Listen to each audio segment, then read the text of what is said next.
Welcome everyone tonight to the April 7th, 2022 Budget, Finance, and Investment Committee. Start off with, I'll let you know we've got one of the longest agendas that regular meetings. However, most of these are simple budget transfers. Yeah, sorry about that. It's on. I just had it pointed over here. Sorry about that. At any rate, we have about 37 items on the agenda. However, most of those items are within their budget transfers, so we should be able to move fairly quickly on them. However, we do have a couple items that may take some time. For one, the salary survey is back. But before we start that, I want to call on our Vice Chair, Commissioner Gooch, for approval of our minutes, please. Thank you, Mr. Chairman. I have read the minutes and find everything to be in order. My motion is to approve. Second, Mr. Chairman. Have a motion and a second. Any discussion? All in favor signify by saying aye. Aye. Aye. Any opposed? Motion carries. Okay. Next on the agenda is the investment report. We'll call on Mr. Beatty. If you'll notice, we've had significant increases in interest rates. The bank rate is 30 basis points, and the LGIP rate is 19 basis points. So a lot of difference from where we were at 1 and 2.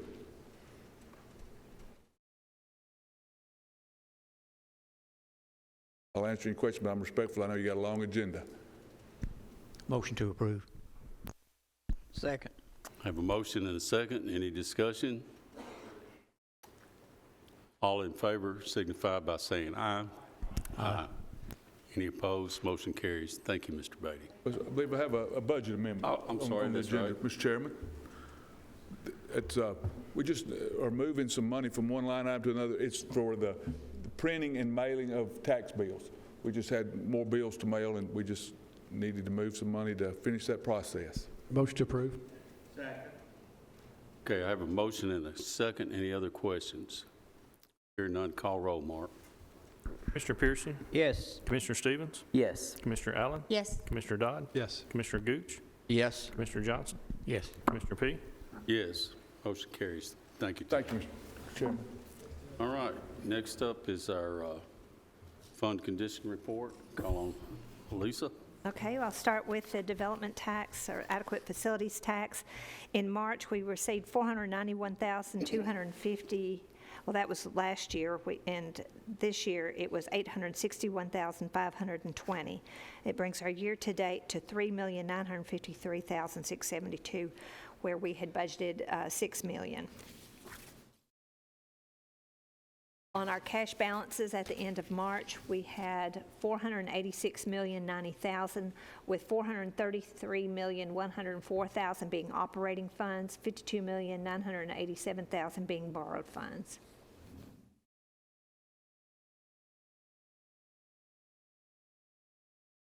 No questions. I'll move to revenue review. If you look at your report, pretty much all is in green. I really don't have anything more to tell you than what I've told you in previous reports. I will say that sales tax overall for all municipalities is up 17.89% compared to the same period last year. Hotel motel tax is up 48.6% over the prior year. The other interesting to note is when you look at the listing of where we are on the tax roll 2021, at the end of March, we'd collected 96.9% of the tax roll, and we budget at 95.5%. So you are going to start seeing those lines and the local taxes start hitting 100% soon, because the largest number in there primarily is the current sales tax, property tax. That's my report. Okay, you've heard the report. Any questions, or I will entertain a motion. Motion to approve, Mr. Chairman. Second. Have a motion and a second. Commissioner Allen. Lisa, can you talk a little bit about the prisoner board? Yes, it's still, that's what I'm saying, we did get some extra, the months. We're still annualizing to be short $1.6 million. But we're going to be up on hotel motel tax. I mean, probably not enough to cover all of it, but, we're going to have some increases in other revenues. So is the 1.6 where they're behind? No, they're short. It's annual. It's just- We were getting 250,000 a month, and we're at 7590. So it's not as many prisoners there, state prisoners. Any further questions or discussion? Hearing none, call roll, please. Mr. Piercy? Yes. Commissioner Stevens? Yes. Commissioner Allen? Yes. Commissioner Dodd? Yes. Commissioner Gooch? Yes. Commissioner Johnson? Yes. Commissioner P? Yes, motion carries. Thank you. Okay, next up is our risk management. Call on Ed. Welcome, Mr. Elam.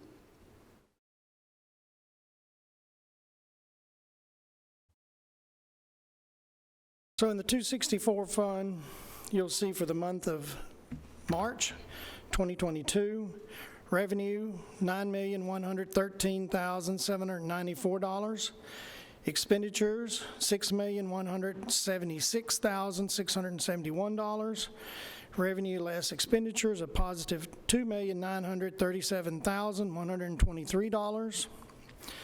For the calendar year totals, $24,877,337 in revenue. Expenditures, $20,274,838. Revenue less expenditures, you have a positive $4,602,499. And for the fiscal year, you have, for the totals, $62,055,872 in revenue, and expenditures, $63,759,744. Revenue less expenditures, you have a negative $1,703,873. In the OJI for the month of March 2022, you see $5,443.63. For OJI, you see $110,792.80. For the total for the month of March, $116,236.43. Year-to-date total for workers' comp, $50,795.62. OJI, $403,236.18, for a total year-to-date $454,031.80. And I will point out you see how low the month of March is and how high how low the month of February is and how high the month of March is. Our TPA was doing changing a billing software, so a lot of that was delayed until the month of March. And then for the attorneys, for the month of March, you'll see $47,756.44. And that concludes my report, Mr. Chairman. You've heard the report. Are any questions for Mr. Elam? Motion to approve. Have a motion and a second. Any discussion? Hearing none, call roll, please. Commissioner Piercy? Yes. Commissioner Stevens? Yes. Commissioner Allen? Yes. Commissioner Dodd? Yes. Commissioner Gooch? Yes. Commissioner Johnson? Yes. Commissioner P? Yes, motion carries. Thank you. Have a good evening. Okay.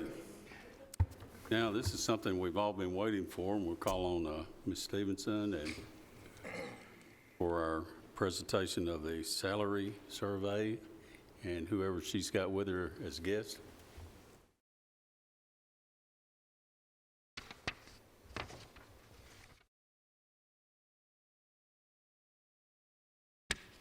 Welcome.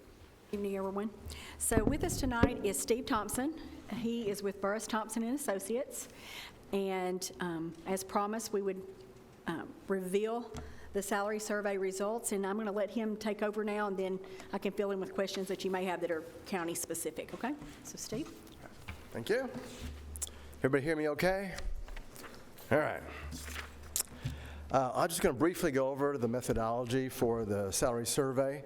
Just a little bit of a word about who I am. I've been doing consulting work now for a long time. I was Director of Comp and Benefits for Dollar General Corporation before then. I've been doing this consulting thing since 1994. And by hook or crook, right now, 100% of our work is city and county government. I've done work for private sector employers along the way as well, but right now it's 100% public sector work. I've done work with the state of Tennessee, MTSU, UT, State of Department, TWRA, DHS, TDOT.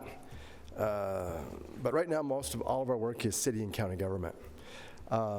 We conduct a statewide salary survey every 2 years. We just are finished compiling and sent out the report a couple weeks ago for the 2021 survey. It's fourth quarter 2021 data. We had about 90 cities and counties across the state participate. So it was our most participation we've ever had. I guess the point of saying all this is we have a pretty good feel for the public sector labor market in Tennessee. We're conducting about 13 class and comp studies right now across the state, and so we're very busy. And so we kind of have our hand on we kind of have our feel for the pulse of what's going on out there. And unlike prior years where I could predict kind of where everything will be July 1, in this case 2022, it's a little tougher this time. Everything's kind of up in the air. Like I mentioned, a lot of cities and counties are doing the very same thing as we're talking about tonight. So it's kind of a moving target. What the market's going to be, it's more of a moving target than it's been in the past. That presents a bit of a challenge. That being said, I think at this point in time, we have a fairly good feel for what's going on and where things are going to land. But it's been a challenge. So anyway, just as far as the methodology for the study, if you have this handout here, you can look at the primary objectives. This is not a full class and comp study. I want to make sure that that's well understood. Normally, if that was the case, we would have started probably in October, met with each department head, talked about their jobs and their organization, go pull our data, and then go talk to department heads again and say, hey, here's what we found, what do you think? And then take that information, make some changes probably, apply, get the hierarchy of jobs straightened out, then marry that to the employee data, come up with recommended employee increases, and fine-tune it from there with budget and all that sort of thing. So this is kind of an abbreviated version of that, where we're just focusing on comparing your jobs, your pay scales to the market, and then helping you decide how you want to adjust your pay scales, and more importantly, how you want to adjust employee salaries for the next fiscal year. So the approach we take is it's market-driven. Jobs are valued like the value to the marketplace. We have two sources of data. I mentioned this public sector salary survey we conduct. We pulled a set of benchmarks. You can see in the middle of that page, first page there, 15 public sector benchmarks that seem to be good comparisons for Rutherford County. That's our public sector database. For each job, we also looked at private sector data. Most of the time when you lose somebody from employment here, more than that, they're not going to go to another city or county government. They could go work for anybody else. So we feel it's important to look at the public sector data as well as the private sector and take both into account. So we do have a general business and industry database. There's 4,000 job titles in there. We can hone in on the Rutherford County area, and we could match almost every job in the county to one or two positions in that database as well. The only exception being certified law enforcement, certified firefighters. EMS is in there, but not fire. For those positions, we're relying solely on the public sector data. All data were projected forward to July 1, 2022, and we did as much as we could. Some of the recent increases that have gone through, the Smyrnas, Franklin did some things early in the years. Those data are in here. To the extent we have captured all the recent announced and implemented already pay increases that you've seen out there.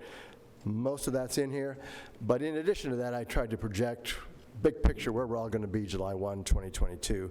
And so that's part of this projection of the data forward to July 1, 2022. So for each job, we identified or determined a market rate, if you will, and it's merely the average of the median market rate from the public sector data and the median market rate from the private sector data. Those two numbers for each job, average the two of those, that's the market rate for each job, not necessarily the person, but for the job. Then we compared that to your current pay scales, your current pay structure, pay steps.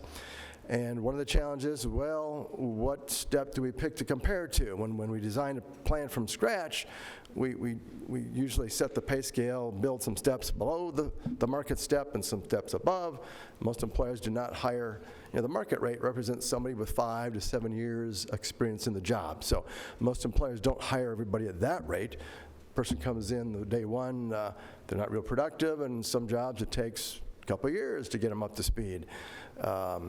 I've talked to a lot of sheriffs and police chiefs. They tell me the brand new post-certified deputy is pretty worthless for about a year. I mean, that's kind of an overstatement, but it takes about a year to get that person up to speed. Deeds, it takes a while to learn all those documents and be able to recognize what you have to do with them. So each job varies in how long it takes to learn the position, but so most people will start below the market rate, and as they learn, they get, their pay tracks that learning curve, and at somewhere hopefully around 5, 6, 7 years, they should be, if they started at the bottom, they should be at the market rate. So therefore, we picked step 7. Your current step 7 is kind of the benchmark we would like to compare you to. The thought again that if somebody starts at step 1, if they're not at step 7 by 6 years, which by the way should be about the market median, then it's taken too long. So we benchmarked all your jobs, the market rates for each job, compared it to the current step 7 for the position. So what did we find? Well, if you look at the bottom there, the overall structure index, that is step 7, divided by the market rate for the job, was about 85%. So your overall, your step 7s, which we would normally identify as the market step, they're about 15% below where they should be. And positions, this varied by job. Some were a little bit better than that, some were a little bit worse, but one could say that for positions that are below 85% of market, that's probably pretty uncompetitive. Probably safe to say that people in those jobs are underpaid. So recommendations. First thing would be to adjust somehow the pay structure itself about 15%. There's various ways to do that, but overall the structure needs to go up 15%. As part of that process, we would recommend moving the steps. Your pay steps are 1.7% or thereabouts. We would recommend making all the steps 2%. That would be a little bit more in line with what other employers are doing. And of course, I also counsel the elected officials and mayors and everybody else that as an employer, to be competitive, what you need to do is track what's going on in the labor market as far as pay increases each year and get your pay increase budget to mirror that as closely as possible. So, for this current, upcoming fiscal year or current year we're in, pay increases were projected to be about 4%. Some of this was happening before, these surveys were happening before some of this inflation has occurred, but pay increases were averaging, projected budgets were averaging across all industries, merit, COLA, everything, 4%. So I'm counseling employers, if that were the case, you need to have a pay increase budget that sort of mirrors 4%, or you're going to start falling behind. So if you have 2% steps, you need to add a couple of percent. If you have 3% steps, you probably need to add 1% to get to that 4%. That's what you need to do each year. So 2% steps is kind of the baseline, and I think that going forward would position the county a little bit more appropriately relative to the market. You're still probably going to have to add something to that based on how employers are responding to inflation and just general wage and pressure that we're all experiencing here in Middle Tennessee. All right. As far as general pay increases for employees, we're suggesting you move the pay structure 15%. We've looked at how the county manages assignment of employees or movement of employees through the steps currently, and it seems to be a pretty sound methodology. So it seems to make sense to us that as a kind of a short-term look at the market, you probably need to adjust your salaries 15% as well. Part of the process, I think, would be to adjust your steps so that the step 7 actually mirrors the market medians for the jobs. So that would mean shifting the whole scale, probably eliminating the first 4 steps and adding some steps at the top. Probably only need 20 steps because 20 step, if you had 20 steps that were about 2% or so, that would be about 125% of market. The step 7, that would be appropriate. Most employers do set the top pay range top or top step somewhere around 120% of market to 125% of market. So you probably only need, if you set the step 7 at market, you probably only need 20 steps altogether. That top step would be somewhere in the neighborhood of 125% of market. That makes sense. What else? I've talked to Sonia about helping you all take a look at how the pay grades or how jobs are assigned to pay grades. Part of the findings here, you'll note some jobs are better off relative to market than others. So some jobs probably need to go up a pay grade or 2. Other jobs are probably in the right pay grade already, just that we need to adjust the steps appropriately. But we would help as maybe a first quarter fiscal year 2023 kind of a thing, looking at making sure all the jobs are in the right pay grade. We were asked as part of this process to look at benefits. Don't have all the information yet. We're still working on it. Like I say, we're pretty busy, but we will have that for the meeting next Thursday. We were asked to kind of do a quick comparison of your benefits package relative to market and help you kind of evaluate where you are on that. Any questions? I turn it over to Sonia to talk about cost impact. She's kind of got all the numbers, and then we can maybe answer some questions after that. I just want to recap, just clarify if I catch anything, misstate anything. So the Budget Committee, full commission approved the benchmarks that we used, the other entities, city, municipalities, counties that we used, and that's what he used in his analysis to determine where we are in the market based on those entities. When we received word from other places that they were doing mid-year pay increases, I also sent those up to Steve so that he could take that into consideration, because what we don't want to do is him to do a survey and then us be behind the 8 ball because somebody else did a midterm increase and then left us behind. So he's tried to incorporate those things where he could validate those findings. The other part, so that it's not confusing about the steps from 7 to 11. So historically, step 11, 10 or 11 has been our median. When we had 20 steps, step 10 was the median because you think midpoint, that's where it is. Well, in his analysis, to try to make sure, one, from a recruiting standpoint, that we could recruit people and also get them to where they needed to be within the first 7 years. What our history has told us at Rutherford County, when I pull turnover reports, typically if we can keep somebody between 7 and 9 years, those are long-term employees for us. Where we're losing them is in those first few years. So by changing the median from step 11 to step 7, what that does is that makes our entry level starting pay higher, and then it stratifies it out to get to the 125% at step 20. So that lets us have a little bit higher starting rate, which helps us then from a recruiting standpoint that within the first 6 years, that's where we're doing to retain our employees, if that makes sense. Said that right, correct? Okay. So the other part was the overall analysis, there's multiple ways, as he said. The 2%, when he was looking at it, our steps are 1.75 between each step.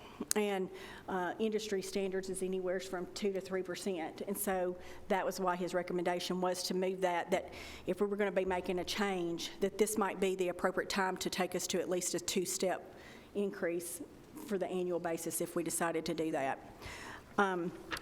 What this other data shows, just so that you'll know what that is, the 1, 7, 11, and 21 is what we currently pay for those positions. So when you're looking at this, this is where we currently are. The 7, 1, 22, the median market, is where he's saying the hourly rate should be for these positions to get us to the market index at a step 7, okay? When you look at this, some of them, as he says, they fluctuate. The overall salary compensation, and he looked at every single employee where their current salary is today. The overall is at the 85%, where the 15% comes from, okay?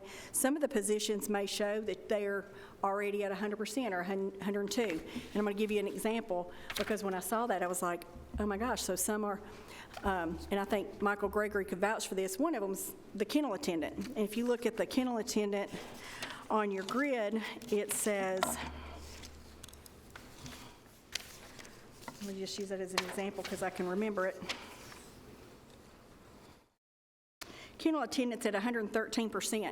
Michael, can you hire kennel attendants? Okay. So That's a kennel lead. Kennel lead, oh, excuse me, wrong one. Kennel attendants at 97. Wait, I've gave you the wrong one. Sorry, Lisa.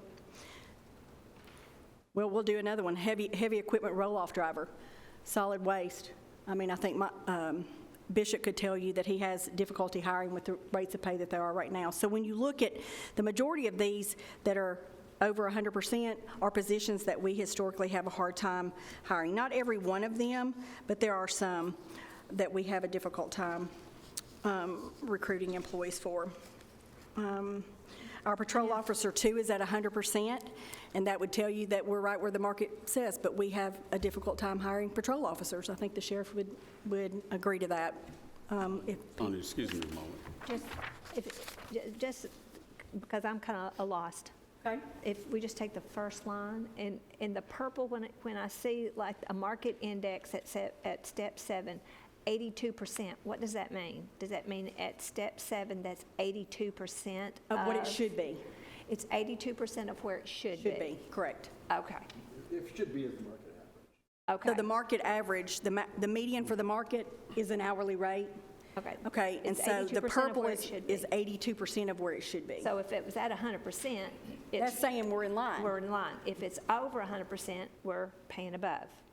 Okay, I just want to make sure But I then was when you getting look at those it. positions, so when you look at Like many of those positions that are 100% or more, just because it's saying that that's the market for the group that we polled, doesn't mean that that's necessarily, we're still able to hire at that. So if our salary is currently at 100%, saying we're in line with where we're supposed to be at 100%, and I believe you stated, so if you stay around the 100 and, what did you say, if it stays within 105? Well, 95 to 105, 110 110. is fine, and most employers, like you say, will allow pay to progress up to 120% of market, so. Please step just a little bit closer to the mic. I want to make sure Okay. people at home can hear this too. Okay. So when you look at it, it may say that it's at 100% based on the people that he surveyed, but that doesn't mean that we've got that salary now and we can't hire people. Right. So that means that we're going to have to make some adjustments because some of the positions are in our public safety department. And when I look at these, it's a lot of the ones that it's showing that we're doing better are in our public safety, and that's the conversation that initiated all this to begin with. Was that. So a couple things. One, I think the data have not caught up with what employers are doing in Middle Tennessee to combat, the difficulty in recruiting and retaining employees. So I think the data are lagging behind.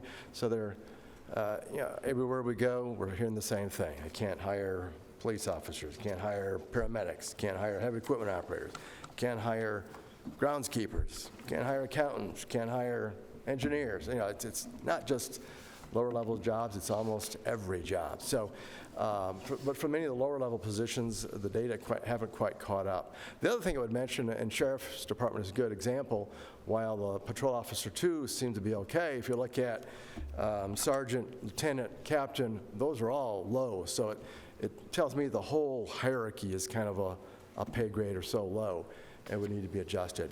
So you have to look at not just the individual data for individual jobs, but kind of look at the job family. Maybe one or two are fine, but maybe the rest of them aren't. Or it could be that you only have one that's an outlier and the rest of the job family is okay. So maybe we even need to adjust that one particular job in terms of moving up to a pay grade higher.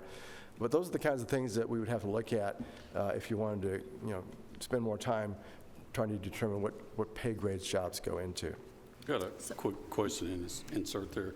On the people that we surveyed, you brought up public safety, and I just wanted to make sure that you picked up the data from the state of Tennessee where the governors actually made increases for detention officers across the board. They were not somebody that was part of our group to survey, but they would have, Yeah, we know about that.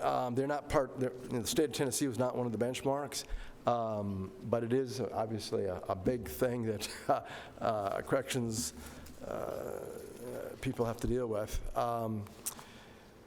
To the extent that other employers are responding to that, and they just are right now, a lot of the discussions we're having with sheriffs and corrections folks are how do we deal with that? So they're bidding up the rates for corrections officers. That will be in the data. It's just not in there yet.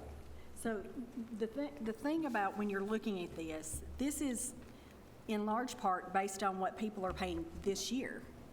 Okay, so some of it is data that we've been able to get. So just use the detention officer for an example. It's saying it's at 98%. Well, we know that we're having difficulty hiring detention officers at our current rate. So if our current pay is at 98% of what the market is, and we know that the state of Tennessee and some of these others, we just know that we're not in line. So that's where when we see that overall our pay is at 85% of what the market says, that's where the 15% comes into. Even if we got to where we were a position that was, a little bit more than what the benchmark said, that will help with retention. So it's really how we adjust, how the body decides to adjust the pay. There's two other pieces of data that I think is helpful. In this analysis, I told you I sent him every employee in the county, what they're currently making, their hire date, how long they've been in their current position. And what this tells you, there's one that's called the county tenure distribution. So what this does is it tells you where the majority of our population are. So if you look at the first one, it says 0 to 3 years at the bottom. 439 of our employees are 3 years or less with the county. 3 to 6, 192. 6 to 9, 94. So as you see, as it stratifies out, we've got 36, between 36 and 39 years of service, we've got 6 employees. The majority of our employees are within that first 7 to 9 year range, which is what I talked about before. That if we can do some things to help increase our starting pay and to hold it for those years to help us, then that will help us to retain these employees instead of having continuous turnover, which, the cost of turnover is expensive to continue to train and reevaluate and get them. It's just a constant burden on the departments that have the turnover at higher levels. The other item that I gave you is called the current pay step distribution. And what this tells you is where people are currently being paid. The county does experience credit for our new hires, so not everybody starts at a step 1. Some people start at anywhere between a step 1 and a 5. Our directors and assistant directors, to be able to recruit, starts at a 10. And so when you look at where the pay is, it further points to between years 4 and 5, 176. That's our highest margin of people that are here between years 4 and 5. Between steps 4 and 5, which means they could be step 4, yeah. Anywhere between 1 year with us, or they could have had experience credit. So that still tells you that our new employees are the first ones that we're looking at, and those are the ones that we need to retain. Another item that I didn't print out just because it was so much data. The trends have been going for the last few years, and I gave this to Mr. Thompson. Our turnover for the last 10 years, in 2013, we were averaging 8.2% per year. Last year, our turnover rate was 17.23. So as you can see, the turnover has doubled in that time frame. And some of that, I do believe, is because of our pay structure. People, from a recruiting standpoint, we're constantly having to do turnover. And when we look at the positions that are struggling the most with the turnover, it is our public safety positions. In addition to others, I mean, we've got have posted, other positions that we've had difficulty hiring. Lisa's posted grant positions, accounting positions for her office and other departments. Another employee called Trish Breeding in recovery court. She's posted a position, didn't get an application. Talked with Michael today, looking at the way that we recruit. So these are things that we're going to have to address in order to make sure that we can continue to provide the services to our citizens that they deserve and require. Are there any other questions that? Okay, this, going back to, say, the accountant, the $30.49, is that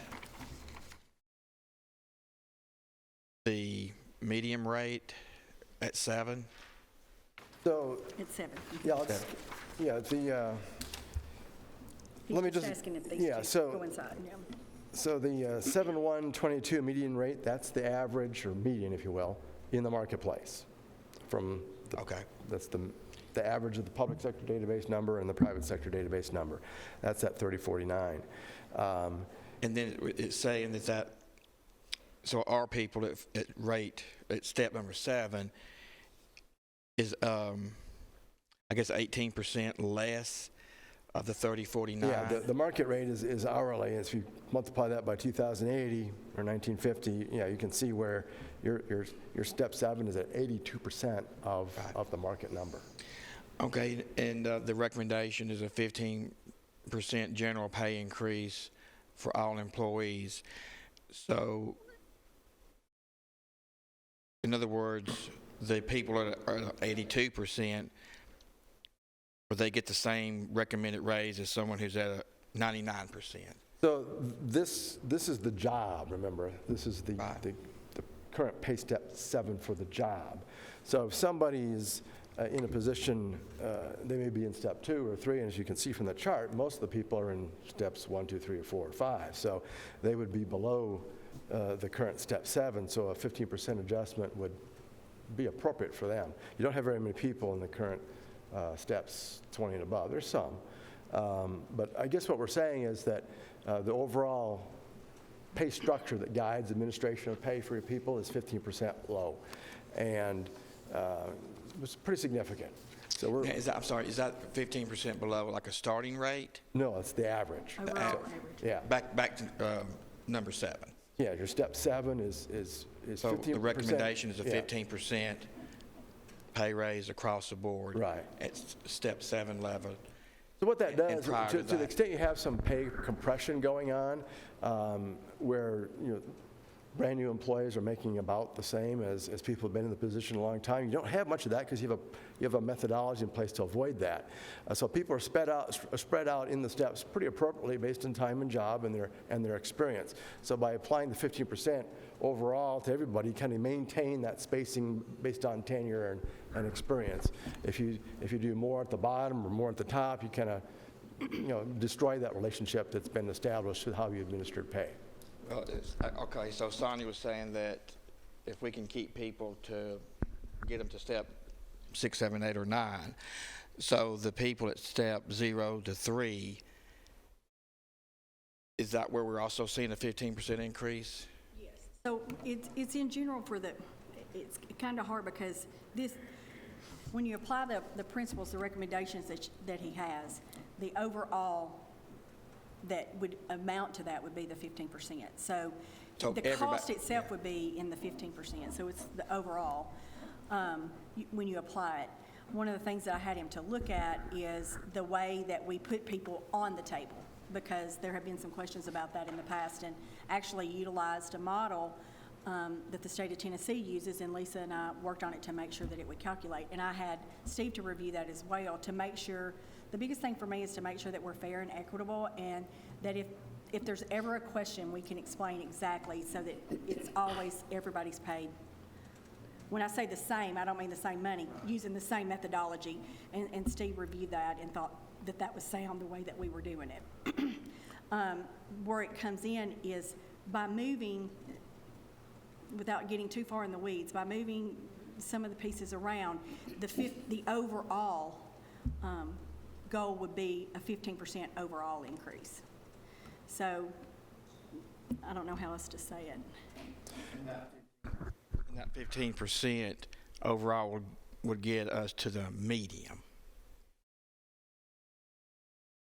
Yeah. Overall yeah, would be. Somebody who started yesterday is going to get the same 15% as somebody who's been in the job for 10 years. So we're going to maintain that spacing between people based on tenure, and that's fine. They'll be a lot closer to the market rate than they were before at step 2. They'll be 15%, above that. So to understand this correctly, on the 15% overall, it's not that every team member is getting a 15% raise. Someone that is in the, say, 81% may get in the job a larger raise than someone who's at 95.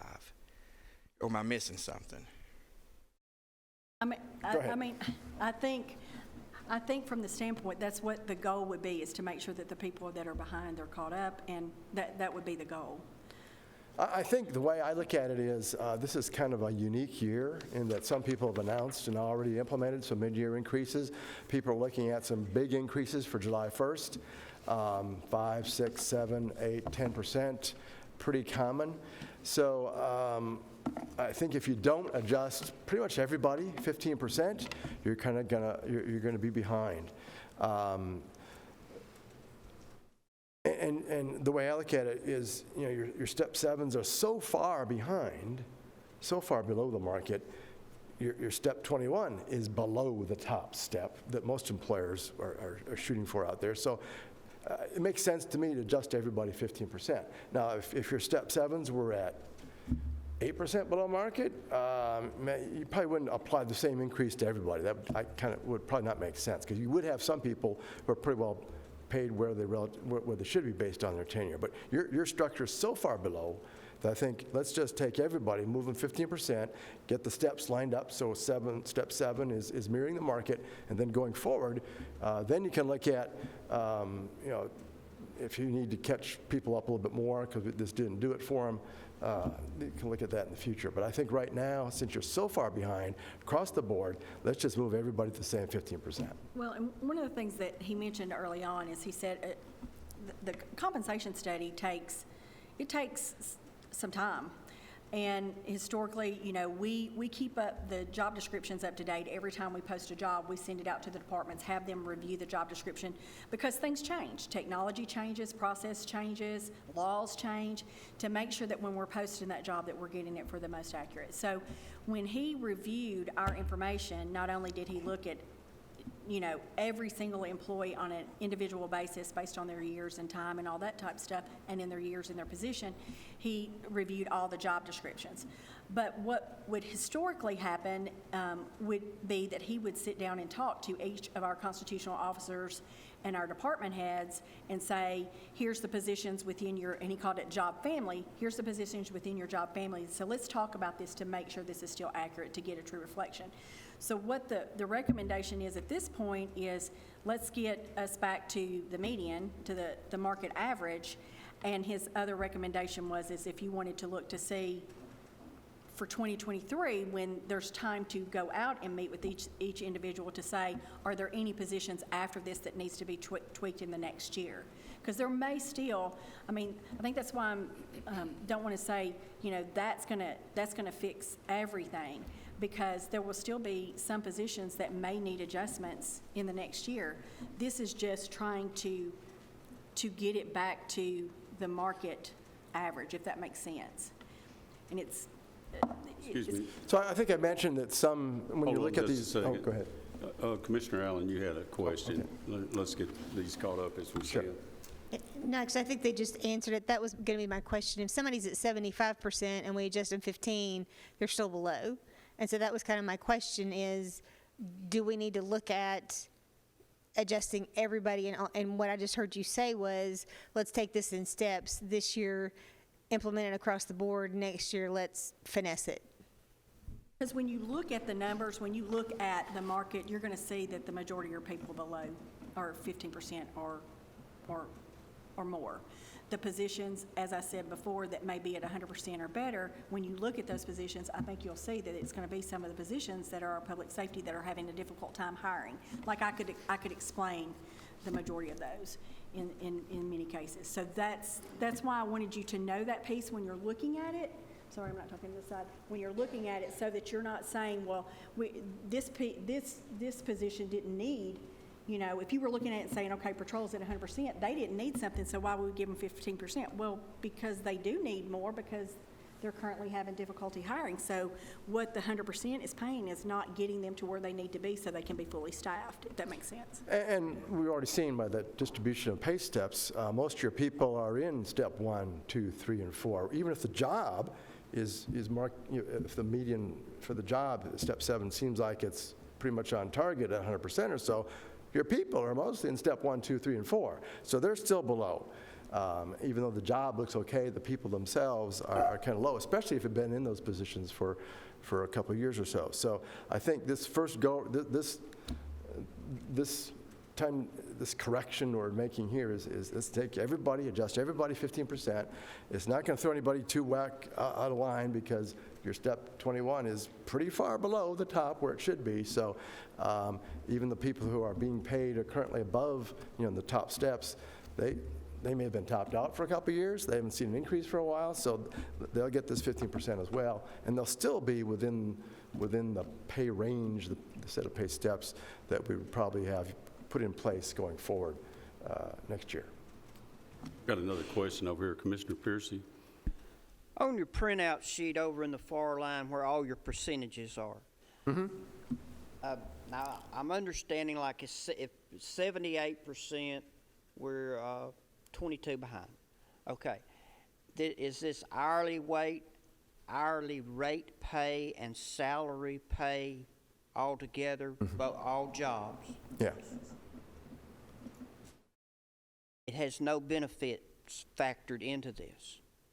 On our, as you said, your 1, 2, and 3 line people that's just starting to work, have you given any thought to it might help to increase their benefits over a pay raise? Because a lot of times benefits are worth more than what you make at your job at a lot of places.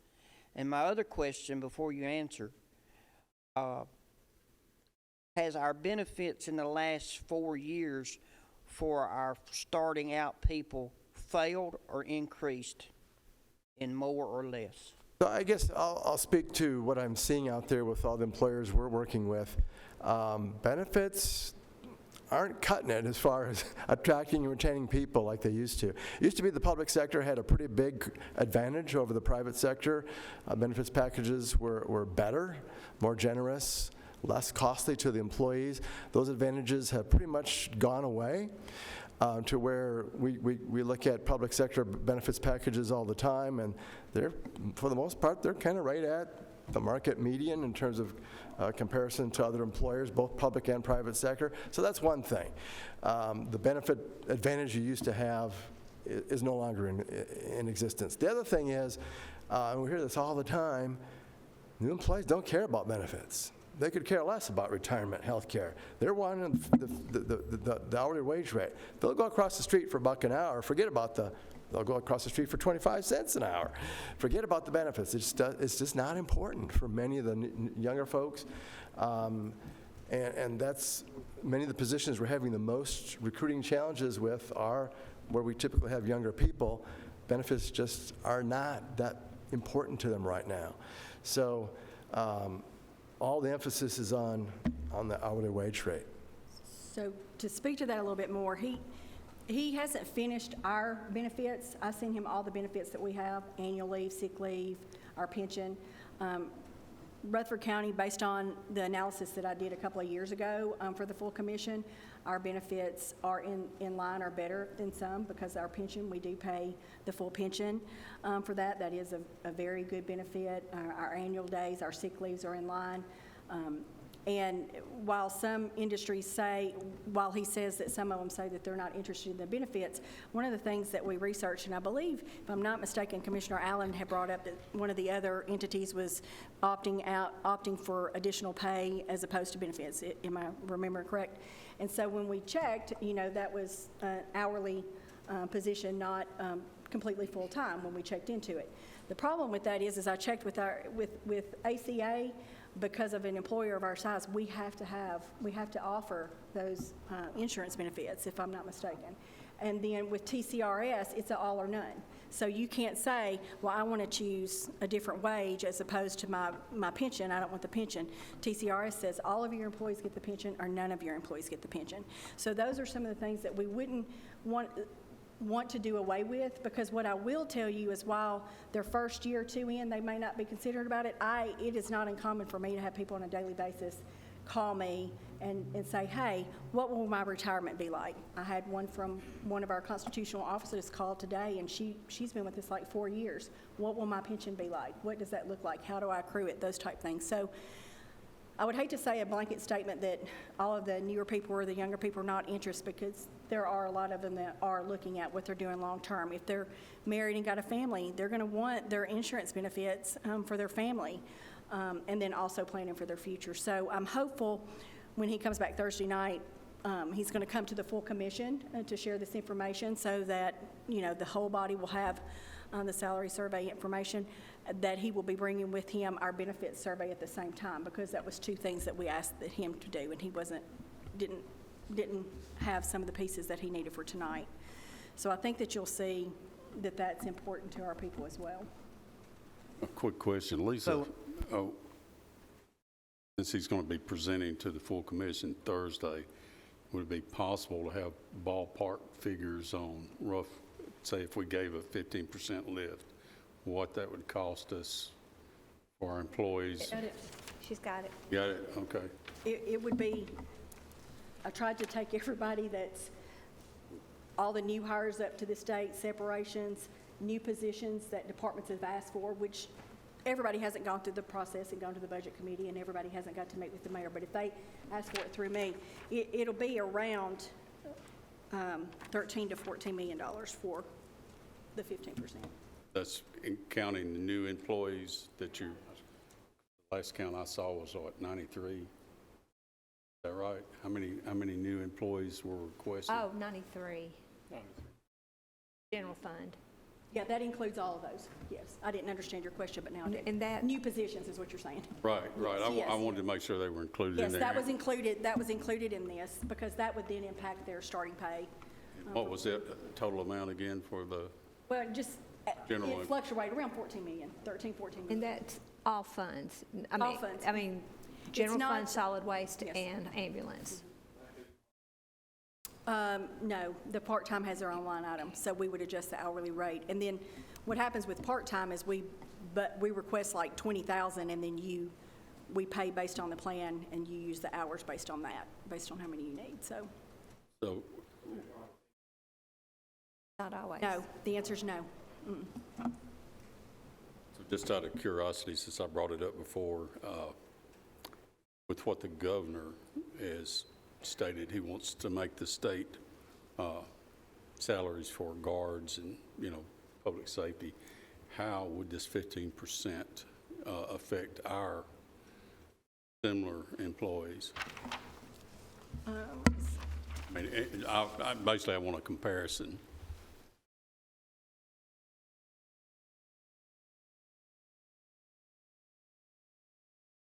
Calculating it, Lisa. Oh, well.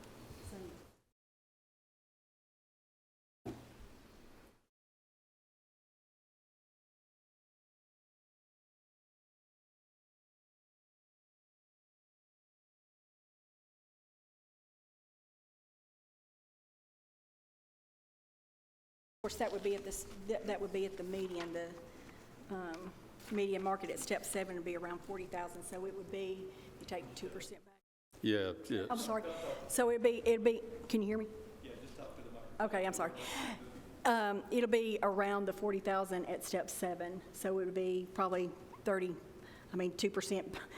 2% back if we did a 2% or 1%, 1.75 if we stayed on our current format. So. Well, I'm the only representative from public safety that's on budget right now. There's several I'm looking at that have served on public safety in the past, Mr. Piercy, of course, Mr. Johnson, Commissioner Johnson. But, you know, it's important to me, and I know it's important to the Public Safety Committee that we get some parity going here, and not just maybe average, but maybe even above average. So that's something I'll be looking at closely, and I know the Public Safety Committee will be.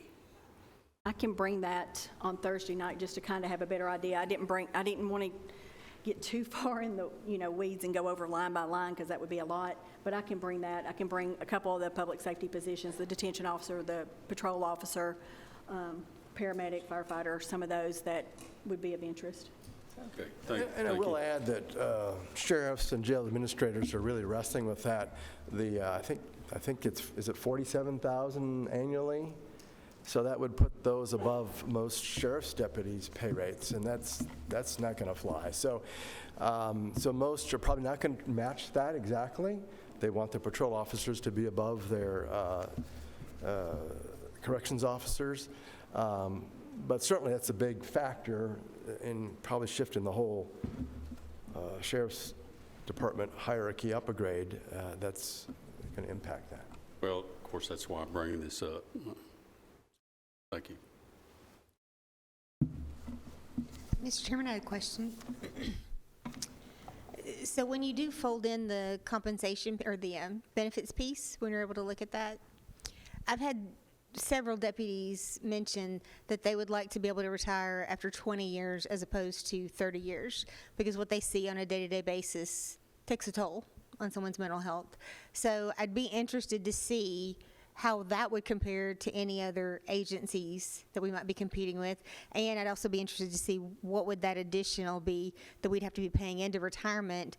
What would that look like from a financial standpoint? Okay, I know that answer too. So one of them is, we don't have a 20-year, but we have a 25-year. One of the things that the state legislation put out through TCRS that the county could opt into if they so choose is age a patrol officer, a firefighter, certified patrol officer, I think it's certified fire, and it may be paramedics, I can't remember. I've got the packet back there, but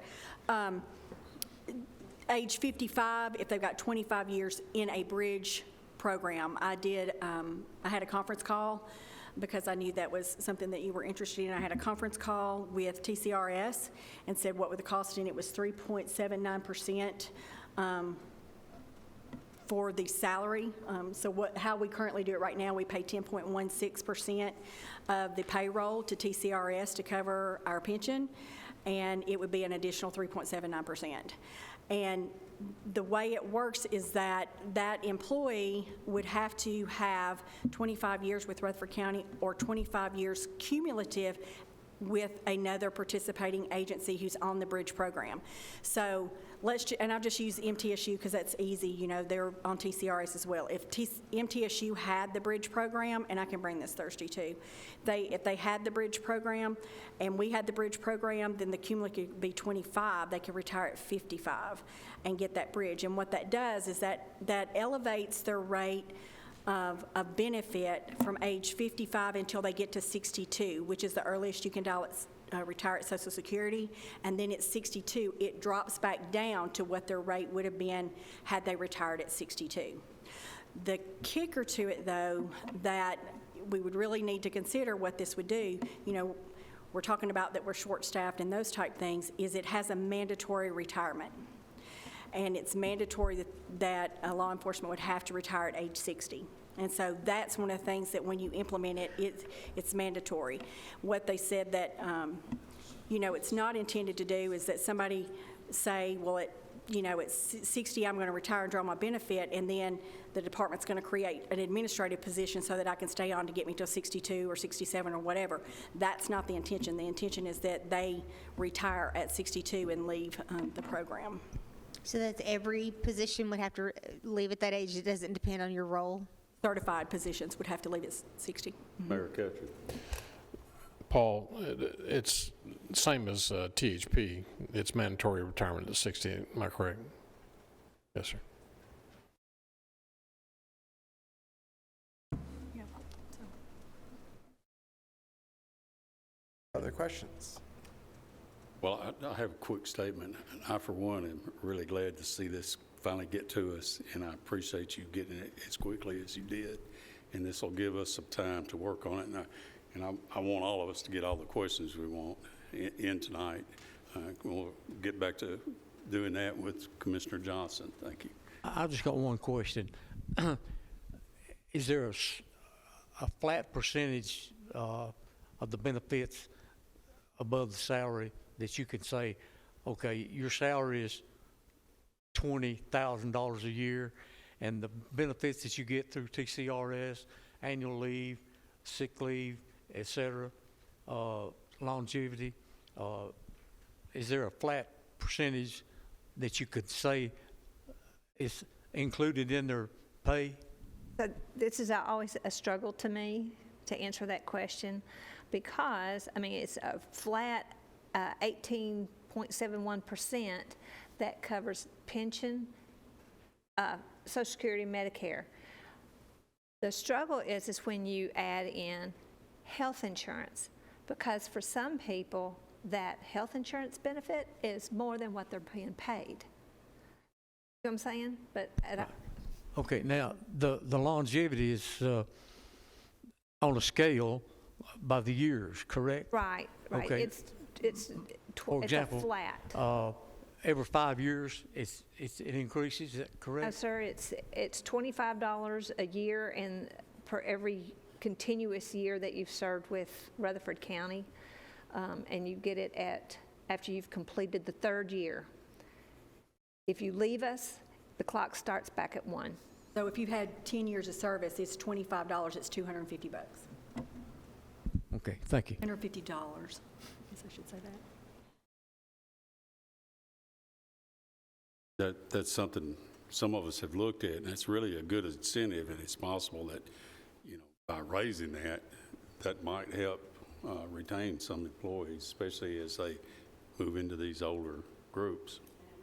Last year, Lisa and I calculated it, what it would cost at 50 and what it would cost at 100, but I can't remember. I don't remember now. I've But slept since. 50 and 100 is probably more comparable to what others are doing, $50 to $100.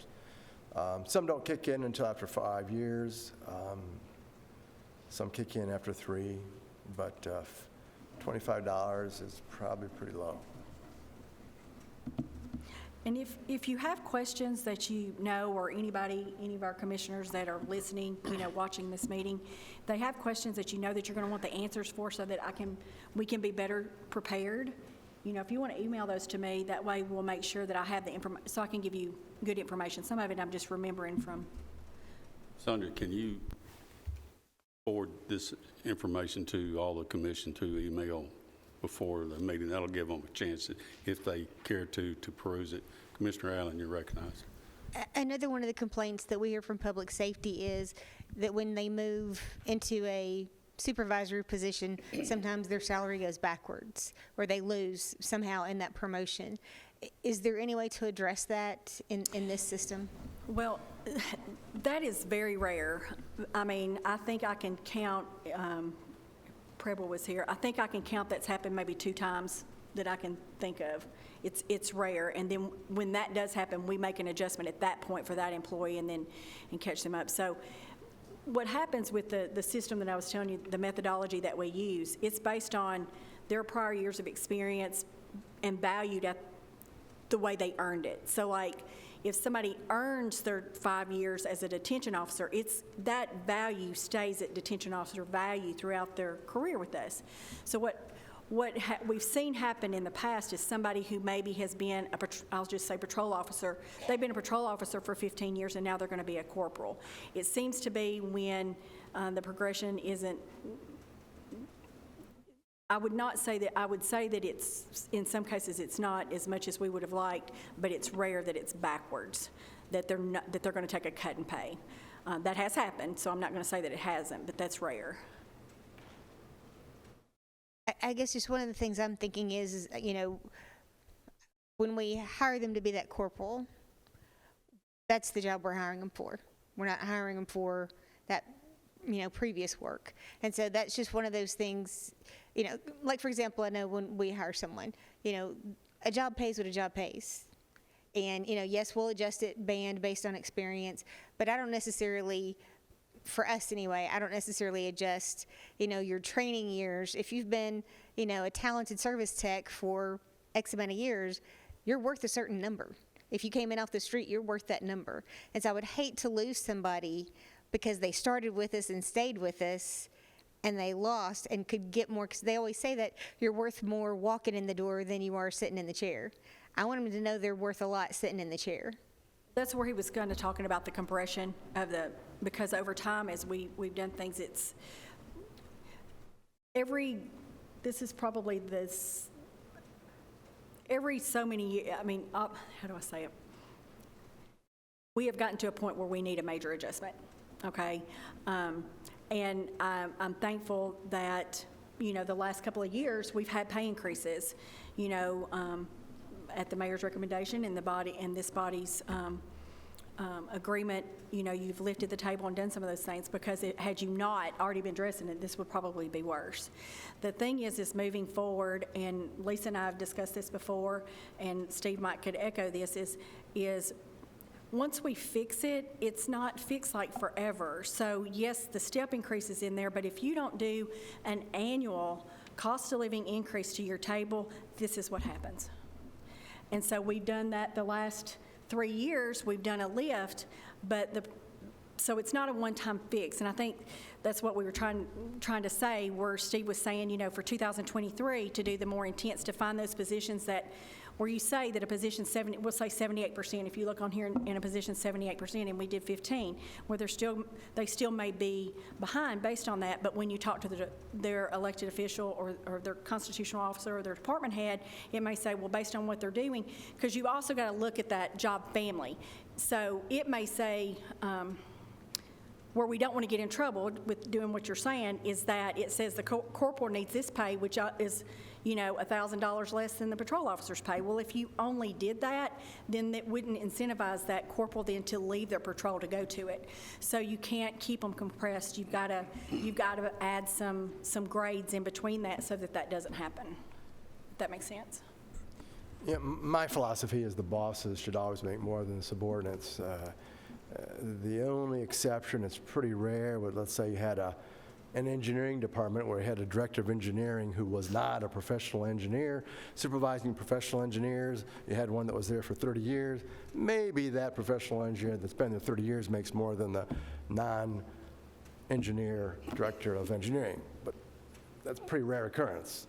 Usually the director of engineering is an engineer, but that's about the only exception I can kind of see. Generally speaking, that's a policy decision or a policy issue that shouldn't be allowed to happen. It also speaks to how jobs are arrayed in the pay grades. Maybe the jobs are too close. Maybe there needs to be more distance between them. Sometimes I've run into systems where you have 35 pay grades and the pay grades are too close, so that happens more often than not. So you don't have too many pay grades. You have about the right number. I think we did the pay study for Rutherford County way back, and I think this pay scale was our creation, so it sounds familiar. But anyway, you don't have too many pay grades, but you still have to look at how the jobs are arrayed within the grades to help deal with the compression thing. But more importantly, it's a policy thing. Well, and I'm glad you used that word, because that's one of the questions I want to follow up on is policy. Past commissions, I don't know when, decided we wanted to pay at the 50th percentile. And so that was kind of what we had worked from every year as we do our surveys. So you know, this is a snapshot in time. This is like looking at the stock market today. We don't know what it's going to be tomorrow going forward. So how do we plan for the future, and how do we adjust our policy in such a way that we don't get behind again and we don't get back in this same situation? And I think it might be more than just that incremental you're talking about. And I don't know what that is, but I just know, because like you said, you know, we've been lifting in the last few years and it still hasn't been enough. So I'm just curious, because, you know, your workload in Rutherford County in public safety is very different than your workload in a smaller county. So I think two things. One, this 15% adjustment to pay and raising the table is going to get you some of the way to where you need to be. But I think what you really need to do is take a look at all the Step 7s, make sure they mirror the market rate for all the jobs. To accomplish that, you're going to have to move some jobs up a pay grade or two to make sure they're in the right pay grade where the Step 7 will match the market. If you do that, then you'll be in a good starting position. Going forward, what we typically do with most of our clients is suggest every 2 years, maybe 3 at the most, you need to look at your pay scales and adjust them accordingly. I have many clients that do it every year. Some do it every other year, but you have to look at the pay scales. You don't need to do a big fancy compensation study, but take a snapshot of 30 jobs, compare to those to the market. How do those market averages compare to your Step 7s?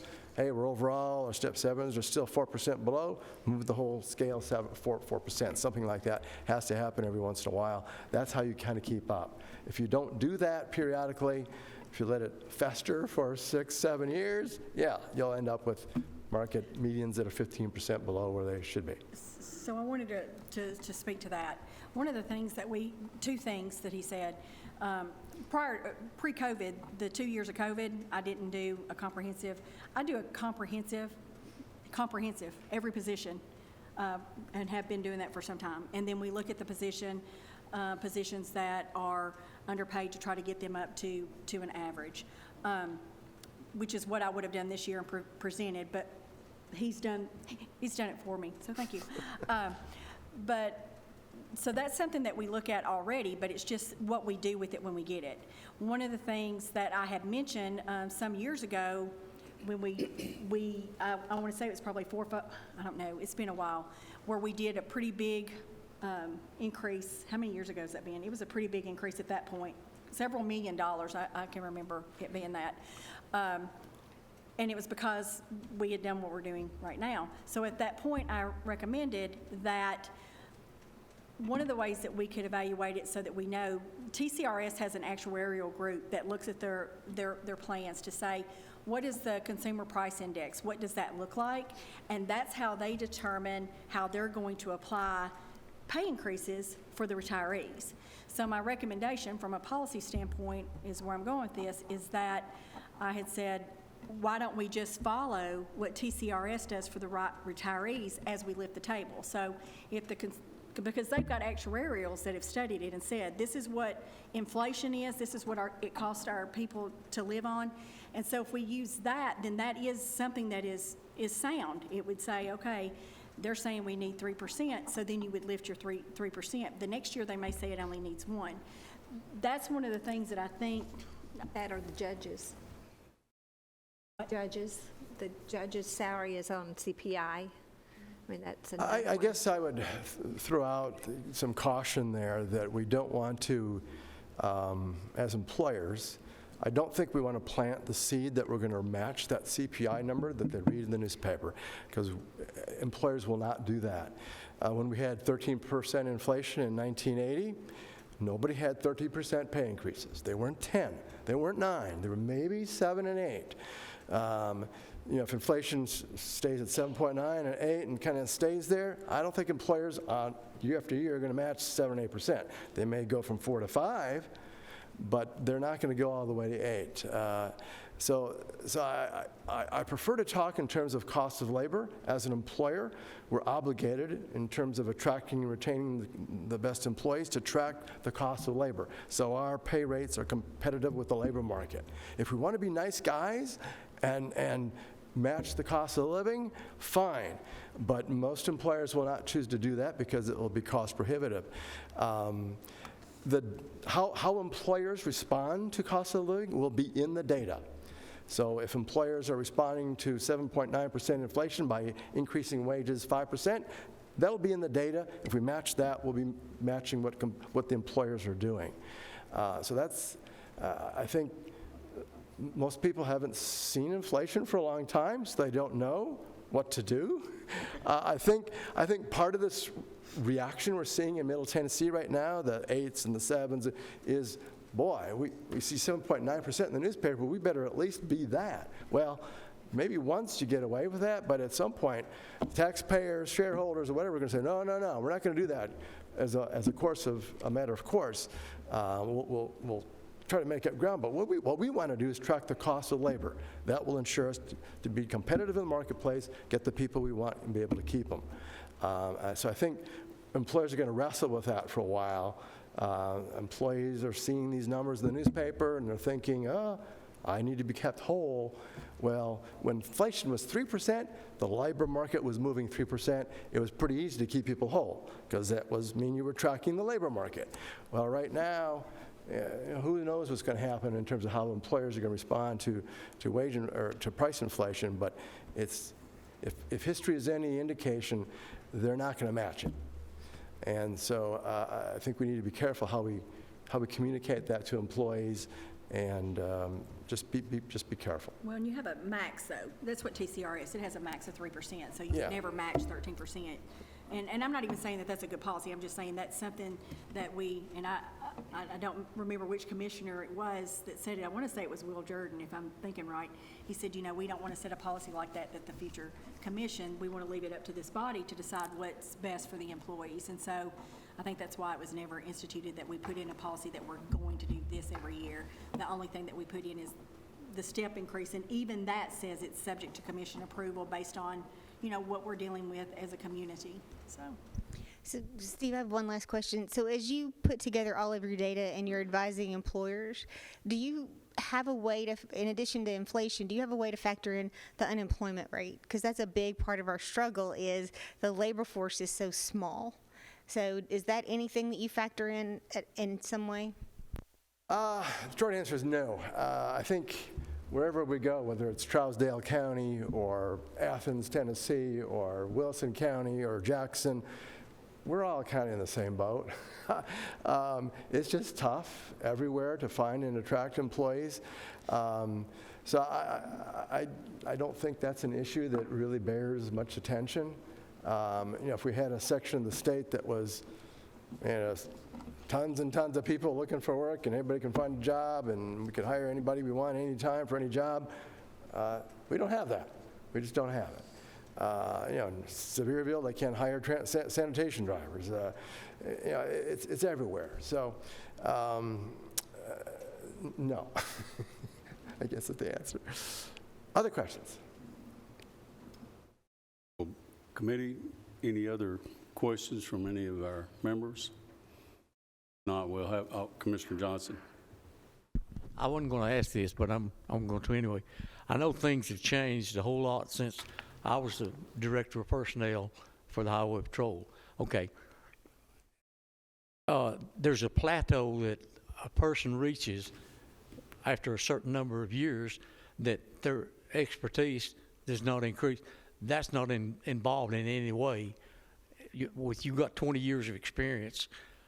After you reach that certain plateau, there's not any factor involved at all in your salary. And that's why most employers will allow pay to progress to market plus 20%. And that's kind of where they draw the line. We're saying just what you're saying, that institutional knowledge, skills, and abilities grow with experience, but at some point, it's diminishing returns. And in fact, in many departments where the person's been there 30 years is maybe not as valuable as a person who's been there 5 years with new technology and new knowledge. So, so most employers will draw that line somewhere around market plus 20%, maybe 25. We're just not going to pay more than that for any given position because it's not fair to the taxpayers. And that's where it came from. Can you hear it? That's where it came from, going from this 21 to the 20, because that gets us to that 120, 125% above the market at 7. So that's one of his recommendation was to only take the table to step 20. The only thing that factored in was on your longevity pay, the number of years that you had, you increased that way. So what would happen is when somebody tops out, the increase that they would be able to enjoy is any cost of living increases that this body gave in future years. So, Thank you. Right, we've had a pretty good discussion tonight. Like I said, I'm really glad to see this. I know a lot of people in our audience are too. A lot of people are sticking around because we're all, you know, this is vitally important to all of us. Anyway, I'm looking forward to seeing you next Thursday, and I appreciate your knowledge and input. wait for one for just a second. I've got two more things I want to share with you that's in the packet that you guys asked me to bring back, which is not related to this, if you want to. Okay. You had asked me if we talk about the finance director's position. One of the things that you had asked me to do is bring back the application, the sample of the application, the supplemental questions that may be involved. You talked about asking me to put some language in there that if somebody needed to relocate, that we may be willing to assist with relocation cost and those type things before we post it, because if I remember correctly, you wanted to repost the position April 11th. Am I remembering that? April 11th, and leave it up for 30 days. Sonia, Oh, let me hey. interrupt for a I'm moment. sorry. We've actually got financial or finance director discussion on item 36. If- Oh, I'll wait. I'm sorry. I didn't see that on the agenda. At the end. I'll come back. Oh, it's at the end. Awesome. No. Well, the good news is we only have 30 items left, but even better news is item 30 actually should have gone back to steering instead of us, so that we will not look at item 30 tonight. Just kind of give you a heads up on that one. And next item up is item 7, Community Development Block Grant Application for Recovery Court. Is Trish here?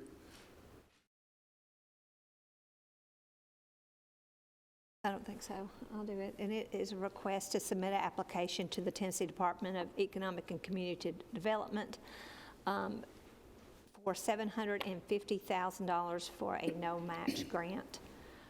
They want to use the funds to renovate transitional housing property utilized by recovery court clients and managed by Doors of Hope. We looked at this at Public Safety, and it passed unanimously.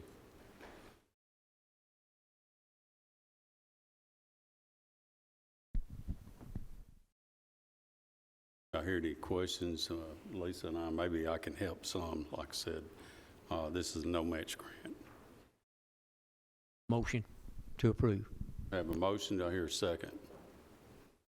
A second, Commissioner Allen. Any further discussion? Hearing none, call roll, Mark. Commissioner Piercy? Yes. Commissioner Stevens? Yes. Commissioner Allen? Yes. Commissioner Dodd? Commissioner Gooch? Yes. Commissioner Johnson? Yes. Commissioner P? Yes. Okay, motion carries. Thank you. Next is the item 8, Highway Fund Budget Amendment and Transfer. And Mr. Brooks, welcome. Mary, welcome. Like I just saw you the other. It is, sir. I'm coming to too many meetings, one or the other. One of the two. Okay, so what we have for you this evening is a couple of budget amendments. I believe the first one that you will see is the state aid $1 million budget amendment, where it's pass-through money. We'll be receiving this money from the state, and then we'll be paying our contractor to do a road. This was voted on Monday morning by the road board, unanimously approved, and I'm here tonight to get the approval of this committee and then move it on to the full commission. If you don't mind, let's continue unless I hear an objection from the committee, and go ahead and look at your other amendments. Yes, sir. The next is a budget amendment to purchase some equipment for the Public Works Department at the Highway Department, and this is moving money inside of the existing Public Works budget to make up the difference between what we had in new equipment and what this piece of equipment is going to cost. It's a $12,000 increase to our $65,790, equipment line item, and it will be a decrease to our 65,418 machinery and parts. Okay. Commissioner Motion to Johnson. approve these, all these were approved by the road board unanimously Monday. Okay. Have a motion and a second. Also, Mr. Chairman, a healthy budget was presented fantastic, and it passed unanimously too, so it's a work of art. Thank you, Commissioner. Which means I'm going to be coming to another meeting very soon. Any Right. further discussion? Hearing no, I know it sounds prejudiced, but that's okay too. hearing no further discussion, call roll, Mark. Commissioner Piercy? Yes. Commissioner Stevens? Yes. Commissioner Allen? Yes. Commissioner Dodd? Yes. Commissioner Gooch? Yes. Commissioner Johnson? Yes. Commissioner P? Yes, motion carries.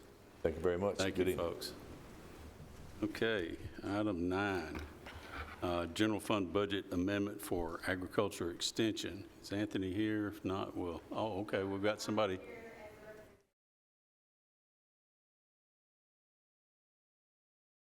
Welcome. Mr. Tuggle is requesting an approval of a general fund budget for to replace the 20-year-old carpet at Lane Agri Park and a new fan for our outdoor pavilion classroom. And the figures for that are $30,000, and those funds would be generated from our rental income. And right now we have about $740,000 in that account from rental. Okay, you've heard the request. Are there any questions? If not, I'll entertain a motion. I have a question. So you don't think that carpet can last another 20 years? If no one else drives through our building, Okay. possibly. Motion to But when approve, that Mr. Chair. happened, that changed a lot of things for us. So the carpet is pretty rough. So I have a motion. Do I hear a second? And a second. Any further discussion? Call roll, Mark. Commissioner Piercy? Yes. Commissioner Stevens? Yes. Commissioner Allen? Yes. Commissioner Dodd? Yes. Commissioner Gooch? Yes. Commissioner Johnson? Yes. Commissioner P? Yes, motion carries. Thank you very much. Thank you. Okay, item 10, application for state criminal alien assistance program for the sheriff's office. Welcome. We've got a few amendments also. The first one, we'd like to move $40,000 from the food inmates line item and $20,000 from the law enforcement supplies. We're going to do the Grants. Okay, sorry. SCAP one first. Yep. Requesting to apply for the state criminal alien assistance program. They make payments to eligible law enforcement agencies that incur costs due to incarceration of undocumented aliens, criminal aliens, for 12 months period. This passed at public safety unanimously again. Yes, sir. Motion to approve. Motion and a second. Any further discussion? Just a question. About how many do we generally have? I don't have that number. The last payment is $44,000. It's coming. No, I mean illegal aliens. I'm not sure about that. Sorry. But you can get that for us, I imagine. Yes, sir, I can. Yes, I can get those numbers for you. Any other discussion? Call roll, Mark. Commissioner Piercy? Yes. Commissioner Stevens? Yes. Commissioner Allen? Yes. Commissioner Dodd? Yes. Commissioner Gooch? Yes. Commissioner Johnson? Yes. Commissioner P? Yes, motion carries. Okay. Our amendments are for moving $40,000 from the food inmates line item and $20,000 from the law enforcement supplies and placing the total of $60,000 in our gasoline line item. Next amendment, moved $10,000 from the jury expense, $10,000 from other supplies, and placed the total $20,000 in the repair and maintenance of vehicles. Okay, go ahead and with your last one there too. The last one is special purpose fund, is to transferred $20,000 from our restricted public safety DEA line item and placed it in our confidential line item. Okay, these all were passed unanimously at public safety also. Questions? Motion to approve. I have a motion, Commissioner Dodd, and second. Sir. And by the way, there were two other people, and I mentioned these guys serving on public safety. Commissioner Stevens was on public safety for a while, and I believe Commissioner Gooch has been also. So there's a lot of the commissioners up here very familiar with that. But we have a motion and a second on these transfers. Any other questions? Call roll. Commissioner Piercy? Yes. Commissioner Stevens? Yes. Commissioner Allen? Yes. Commissioner Dodd? Yes. Commissioner Gooch? Yes. Commissioner Johnson? Yes. Commissioner P? Yes, motion carries.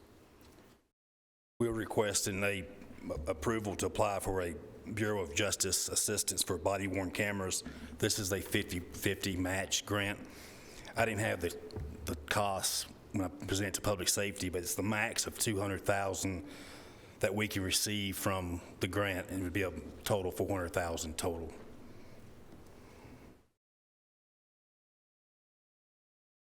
And it's over a 3-year period. This did pass at public safety again. Are there any other monies that we could use for that match, Lisa, that you know of, or Melanie? Excuse me, Preble. Maybe she's got an answer for that. We'll have it in our upcoming budget if the grant's awarded. But this is actually requesting to apply. Yes, sir. Yes, sir. Yeah, and it would come back for approval or for acceptance. Mr. Johnson. This is 50% grant, right? Right. Yes, sir. You need a motion to approve? Well, yes, and I just want to make it plain, this is a motion for him to apply for this Correct. grant. Correct. Okay. So move. I have a motion, and I'll give a second, but I also have a question. How many cameras would that buy us? Around 100 body cameras. It would take care of patrol. I have a question too. Yes, Will sir. that also pay for the upkeep and as far as how long you're retaining these, the tapes, that kind of thing? Yes, sir. It's going to take care of the cloud space storage and the back office and the equipment. So that the amount would do it for 3 years. Is what we're saying. Is that for 100 cameras for 3 years? Is that what we're looking at? The money is divided out through the 3 years. Yes, sir. All right. I think the follow-up question is there a recurring expense after that? Yes, it would have to pay for the extra storage for the. You know what that number is? No, sir. No, ma'am. If we get the grant, we probably want to know that. Yes, ma'am. Okay, so just so we're clear, this is permission for him to apply to the grant, and he have to come back to us. Any other questions? Call roll. Commissioner Piercy? Yes. Commissioner Stevens? Yes. Commissioner Allen? Yes. Commissioner Dodd? Yes. Commissioner Gooch? Yes. Commissioner Johnson? Yes. Commissioner P? Yes, motion carries. Thank you. Thank you. All right, item 14, ambulance service fund budget amendments and transfers. Going to run Brian through the mill here. Welcome. Hope not. Do all three of them at the same time, is that? Please, unless I hear an objection from one of the Okay, members so here. the first one is we're moving 3,000 out of vehicle parts into motor vehicles. That was a totaled ambulance that by the time we got it remounted, it went up that much. The next one is 120,000 out of supervisor payroll and 50,000 out of paraprofessional payroll into overtime line item. And the last one is 70,000 from fund balance into contracted services. And that's to cover where we changed billing companies. We were paying the new company and the old company. These did pass at public safety, by the way. Any questions for? Hearing none, I'll entertain a motion. So moved. I have a motion Second. and a second. Any other discussion? Call roll, please. Commissioner Piercy? Yes. Commissioner Stevens? Yes. Commissioner Allen? Commissioner Dodd? Yes. Commissioner Gooch? Yes. Commissioner Johnson? Yes. Commissioner P? Yes, motion carries. Thank you. All right, thank you. Item 15, Animal Friendly Grant Application for PAWS. Michael, welcome. Good evening. We're asking for permission to apply for a grant with the state of Tennessee for the Animal Friendly Grant that we've done every year. The maximum amount that we can apply for is $5,000 with no county match, but we'll get whatever money they decide to give us, but we will apply for the $5,000. Motion to approve. I have a motion. Second, to apply for a grant. Any further discussion? Hearing none, call roll. Commissioner Piercy?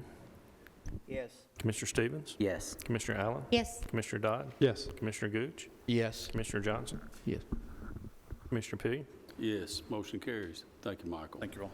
All right, next is number 16, Solid Waste Fund Budget Transfer.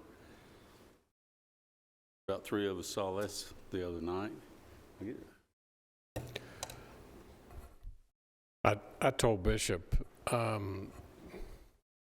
we'd let him pass tonight. We could handle this for him. He's in the process. Members, if you know that we had the shack or shed that we had out at Rock Crusher, it burned last week.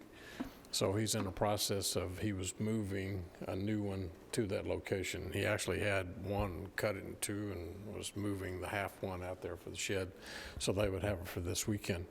So this request is for additional funds needed for leachate tank pumping and transportation for offsite. The leachate is taken. We've got a leachate is ponding, and they're having to suck it out where it's ponding, and they're taking it to Laverne. There was an offer this week from Republic. If we had a tanker, we just can't find a tanker anywhere to put it into, and the offer was from Republic to take it over to where the city takes theirs, and they would treat it for free at no charge. But we don't have a tanker to put it in. They're hard to come by right now. But in the meantime, this is a request. We need to pay the company that we're having to hire to come in and pick up the leachate and take it to Laverne and dispose of it there. So the transfer would be from 366 into 312. Is that correct? $75,000. Other way around. Yeah, increase contracts for post-closure, decrease for contracts with private agencies. Right. Motion to approve. Have a motion. I hear a second. And a second. Just to point out, we've spent around $300,000 this year on leachate on our old landfill. So we have continuing costs out there besides our regular operation. Any other questions about this amendment? Call roll, Mark. Commissioner Piercy? Yes. Commissioner Stevens? Yes. Commissioner Allen? Yes. Commissioner Dodd? Yes. Commissioner Gooch? Yes. Commissioner Johnson? Yes. Commissioner P? Yes, motion carries. Since the mayor brought this up, I wanted to commend Bishop for jumping on getting this facility back in order at that convenience center. These guys are standing out in the rain to keep our site open. So they're trying to, and I also want to commend Commissioner Buchanan for supplying some tents.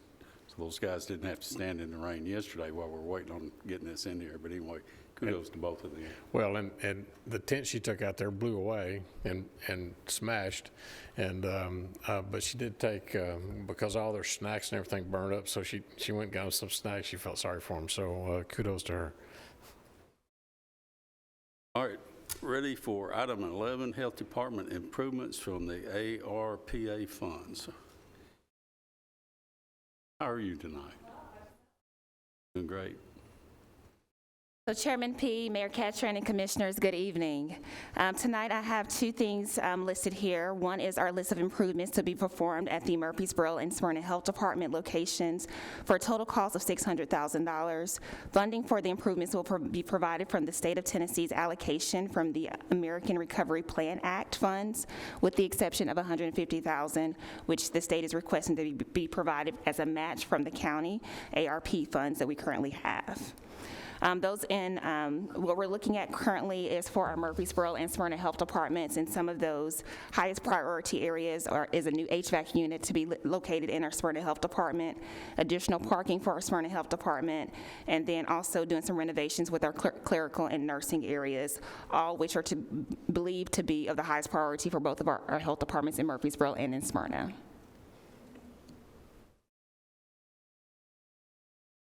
Heard the request. Are there any questions? Motion to approve. Motion to approve. Second. And a second. Any further discussion? Call roll, please. Commissioner Piercy? Yes. Commissioner Stevens? Yes. Commissioner Allen? Yes. Commissioner Dodd? Yes. Commissioner Gooch? Yes. Commissioner Johnson? Yes. Commissioner P? Yes, motion carries. She also has item 18, the Health Department agreement. This is something we do yearly. Please continue. Thank you. So our next is our annual agreement with the Tennessee Department of Health. So the Rutherford County Rutherford County agrees to appropriate the total of $860,248 for the support of the Rutherford County Health Department, which is $734,625 is direct funds for which the Rutherford County should not be billed, and $125,623 is for appropriations for which Rutherford County shall be billed. This contract will cover the terms of July 1st through June 30th of 2022. We always see this contract months behind. Behind, so, yes. I'll make a motion to approve. I have a motion. Second. And a second. Any discussion? Call roll, please. Commissioner Piercy? Yes. Commissioner Stevens? Yes. Commissioner Allen? Yes. Commissioner Dodd? Yes, sir. Commissioner Gooch? Yes. Commissioner Johnson? Yes. Commissioner P? Yes. Thank you. Thank you. I have a question to this young lady, and some congratulations in order for you. Yes, sir. Thank you. I appreciate Would you it. take your mask off? Yes, I will. Yes, so I was recently crowned United States of America's Mrs. on February the 19th, and so I am now traveling a little bit, serving our county and serving the state of Tennessee, but then now also serving the United States. Another example of Rutherford Strong. Yes, Rutherford Strong. Yes, sir. Thank you. We're extremely proud of you. Thank you. Thank you. Okay. Next is item 19, Chancery Court Overpayment Policy. And I think Lisa's going to do this. And this is something we have looked at and done in the past. Right, this is, this office, Chancery Court, requesting this resolution as their overpayment policy, so that if they get maybe funds or payments that are $1 or less, that they will retain those funds in excess fees. Anybody have any questions on this? Have a motion? And a second? Any discussion? Call roll, Mark. Commissioner Piercy? Yes. Commissioner Stevens? Yes. Commissioner Allen? Yes. Commissioner Dodd? Yes. Commissioner Gooch? Yes. Commissioner Johnson? Yes. Commissioner P? Yes, motion carries. Okay, next up is a general purpose school fund budget amendments. Audrey, welcome.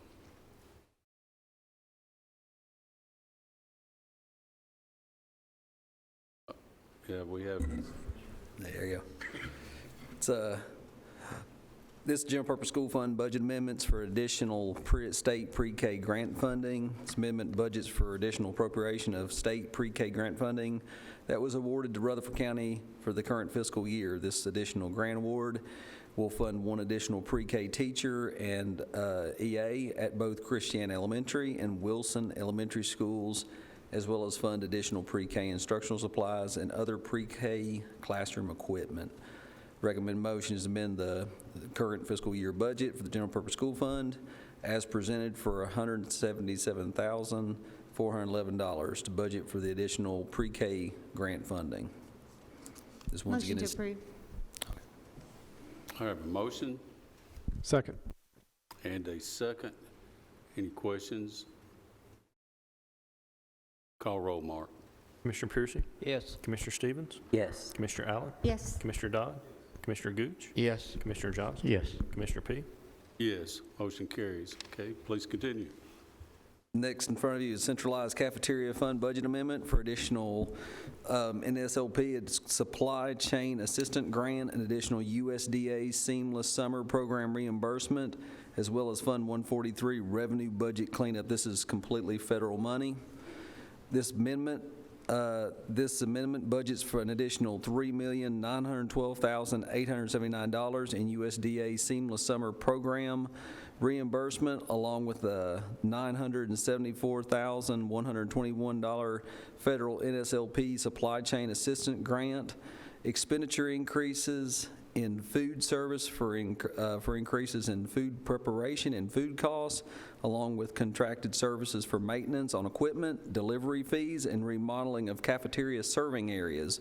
Additional funding of $600,000 for needed replacement of fully depreciated aged food prep equipment in multiple RCS school kitchens, including the replacement of a 33-year-old stove at McFadden School.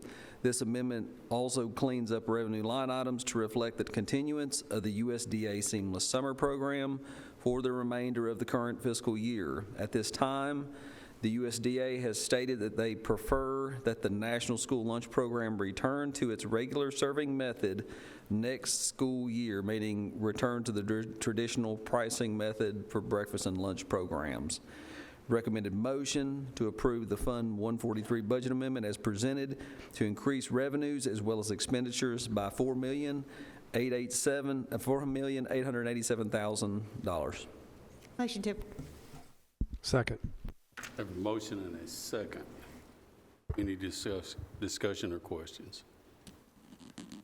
Call roll, please. Commissioner Piercy? Yes. Commissioner Stevens? Yes. Commissioner Allen? yes. Commissioner Dodd? Yes. Commissioner Gooch? Yes. Commissioner Johnson? Yes. Commissioner P? Yes. Okay, item 22. Next up is the Board of Education 5-year building plan with funding of design for 5 high school additions.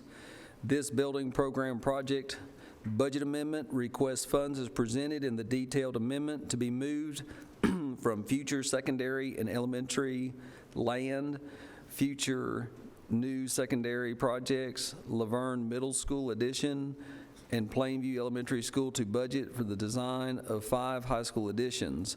Funding for these designs of $5.7 million to come from the remaining unshared portion of funds of Laverne Middle, future secondary projects, and a portion of unshared secondary land, with the remaining funding to come from from internal Fund 189 cash until a future bond issue in late summer after design work is completed and hard construction estimates are recognized.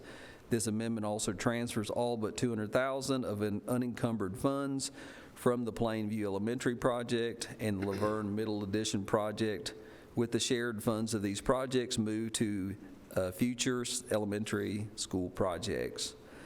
Recommended motion to approve the amendment to Fund 189 as presented in the detailed amendment and approve the funding of the design of 5 high school additions as presented in the adopted Rutherford County School BOE 5-year building plan.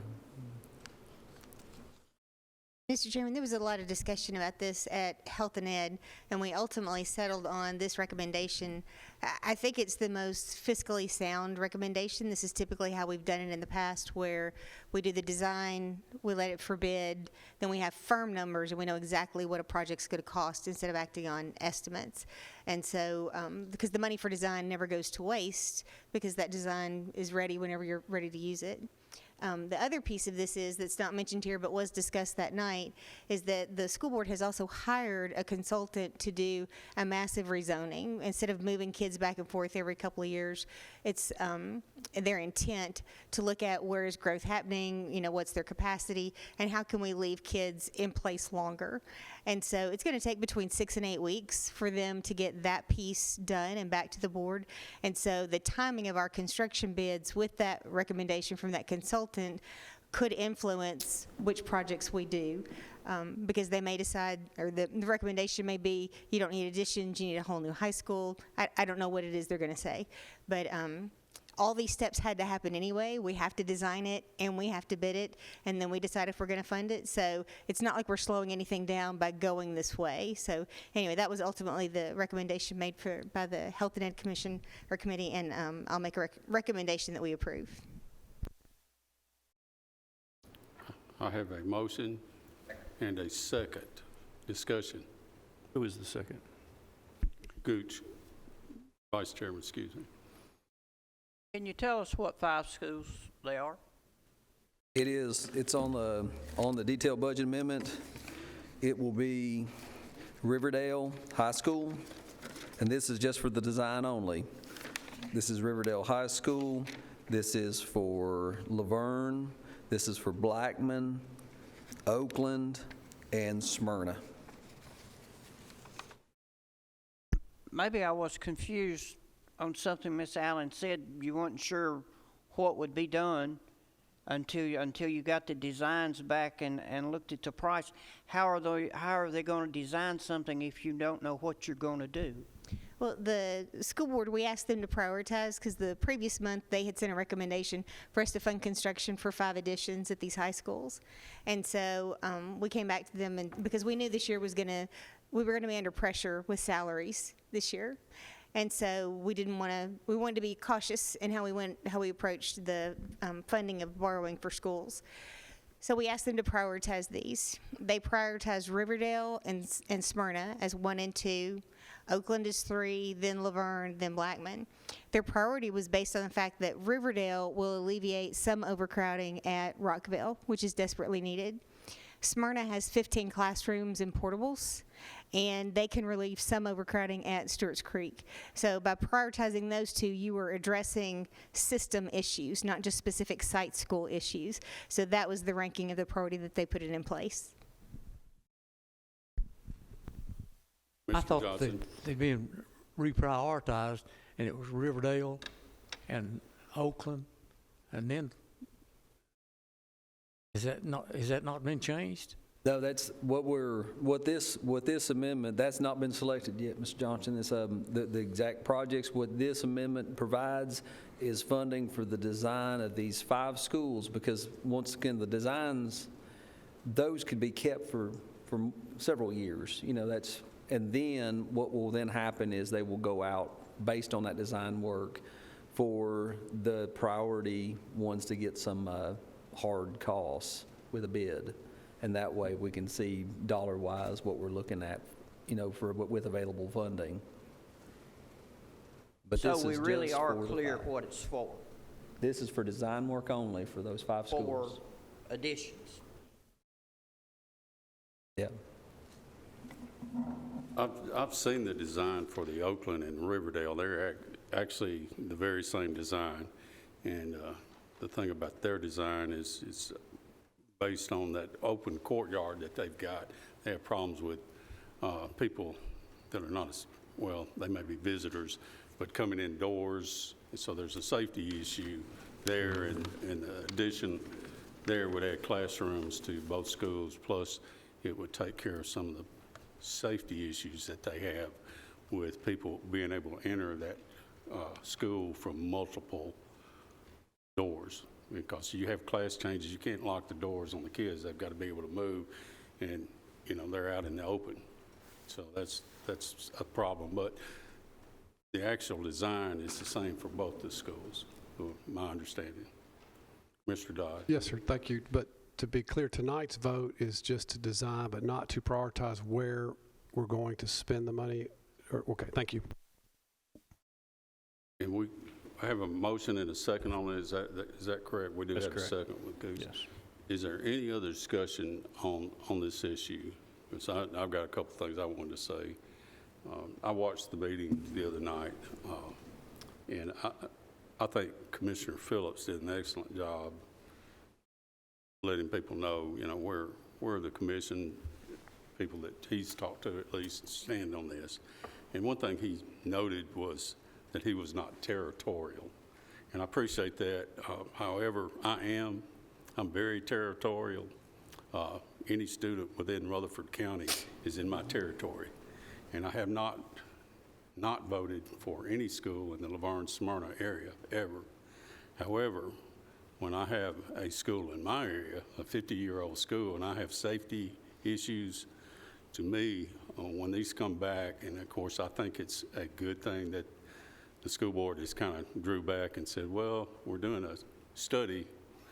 Let's see where we actually need to do and prioritize first. But as far as them getting my vote this time, you know, I'd say Oakland would probably need to be in the first tier, and hopefully we can supply the money without having tax increases to do all three of those initial, and that would be my goal.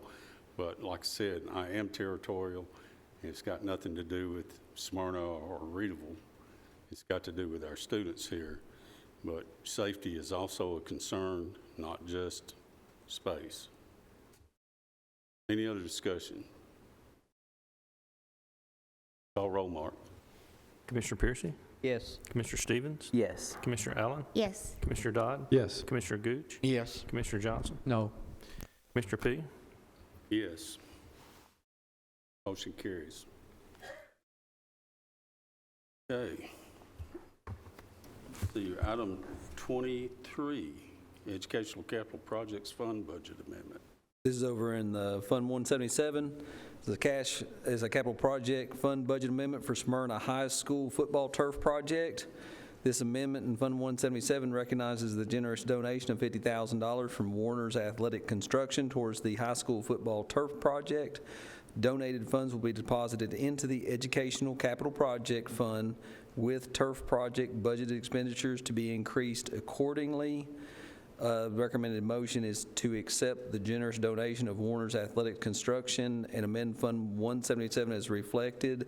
I asked one amendment to that, if it's possible, is when I came up with our previous amendment for this, for the Smyrna High School turf football project, of course, all these funds are donated. We received the bids in for this turf project, and it was around $900,000. That was the budget amendment before you for the donation from Smyrna Ready Mix. Smyrna Ready Mix informed me, we said we're going to give $1 million, and we're going to give $1 million. So if you would please, instead of having this budget amendment to increase $50,000 to contributions and the like side on the expenditure, please have this to $150,000 to recognize the additional $100,000 from Smyrna Ready Mix and this $50,000 from Warner's Athletic donation to this project, with the caveat that anything that is remaining, they said if there's something additional capital on that field or in that program, they said they'd like to work on that, and I'll bring that amendment later. But what would be in front of you tonight is $150,000 total in this contribution. I'll make a motion to approve. Second. Okay, we have a motion and a second. Any further discussion? Call roll, please. Commissioner Piercy? Yes. Commissioner Stevens? Yes. Commissioner Allen? Yes. Commissioner Dodd? Yes. Commissioner Gooch? Yes. Commissioner Johnson? Yes. Commissioner P? Yes, motion carries. Got anything else? All right. Thank you. We've got about 12 items left. We've been at this for 2 hours. Do you want to take a short break? Let's take 5 minutes.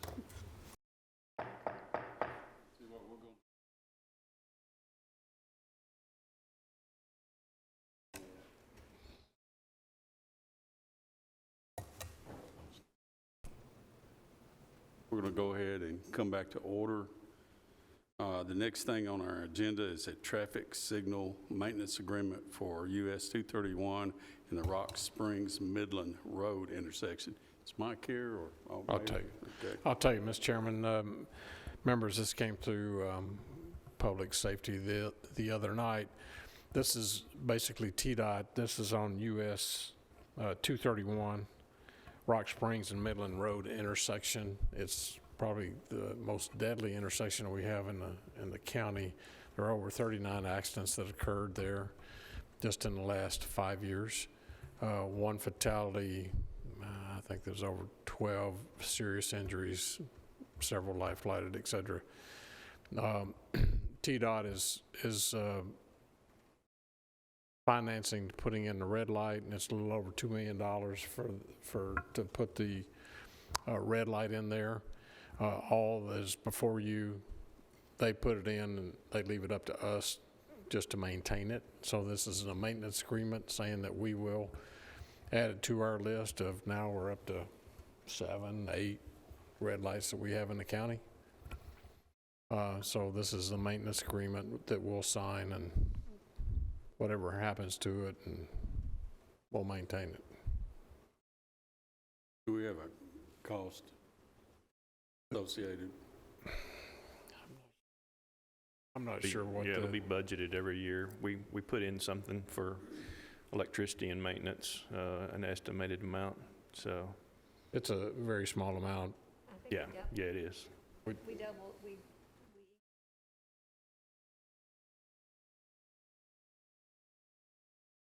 Well, we did the maintenance, if you recall, at the Speedway before the race, but that had been blinking for over 10 years, and we put in new sensors, motion sensors, and LED lights.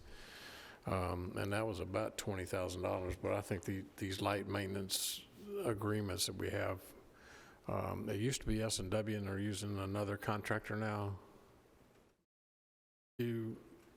Phil, you remember, it starts with an S, somebody else at 30. Stansel, probably. Stansel, that's it. That is correct. Two companies that does it. Who we'll be using. And I make a motion to approve this, and we'll look forward to the agreement cost when they can get it. Okay, I have a motion. Do I hear a second? And a second. Any further discussion? Call roll, please. Commissioner Piercy? Yes. Commissioner Stevens? Yes. Commissioner Allen? Yes. Commissioner Dodd? Yes. Commissioner Gooch? Yes. Commissioner Johnson? Yes. Commissioner P? Yes, motion carries. Item 25, demolition of the former church building on US 231 Convenience Center site. Mayor, are you taking this one too? Mr. Chairman, there's nothing on SharePoint. I don't see anything downloaded. The last time I talked to Bishop, we did have a quote for around $15,000 to demolish it. He thinks he can get it done by leasing a track hole from Milton Construction, and they'll transport it out there for less than $5,000, and he has one of his employees can just use a track hole and bring it down. The church that we purchased it from had a request that the bell be saved, and they wanted the bell to take to their new church. Outside of that, we have our own dumpsters, and so we'll be taking it to our own demolition site and scrape that down, and so it's less than $5,000, I believe. so really just FYI. It's just a FYI. I guess that's why there's nothing here.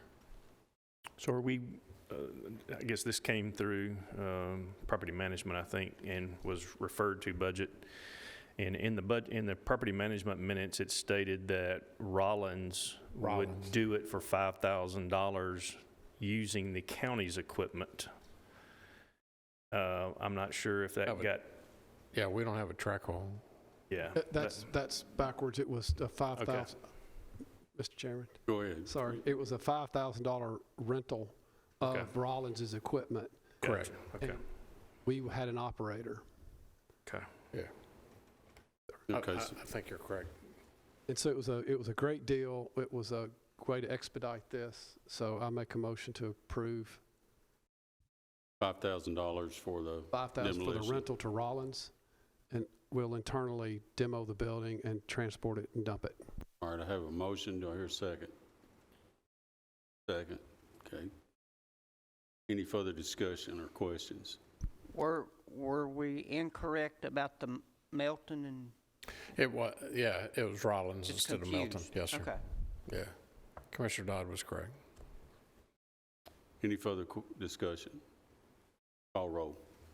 Commissioner Piercy? Yes. Commissioner Stevens? Yes. Commissioner Allen? Yes. Commissioner Dodd? Yes. Commissioner Gooch? Commissioner Johnson? Yes. Commissioner P? Yes, motion carries.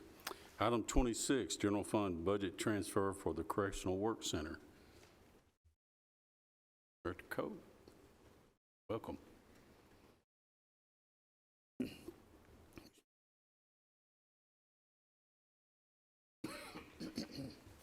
Evening. I'd like to request fund budget transfer to provide funds to replace a 15-year-old washer that has, no pun intended, been through the ringer over the past few years. We'd like to take that from custodial supplies, $15,000. That's line item 410, and move it over to 790, other equipment. Motion to approve. Have a motion and a second. Commissioner Dodd, any other questions?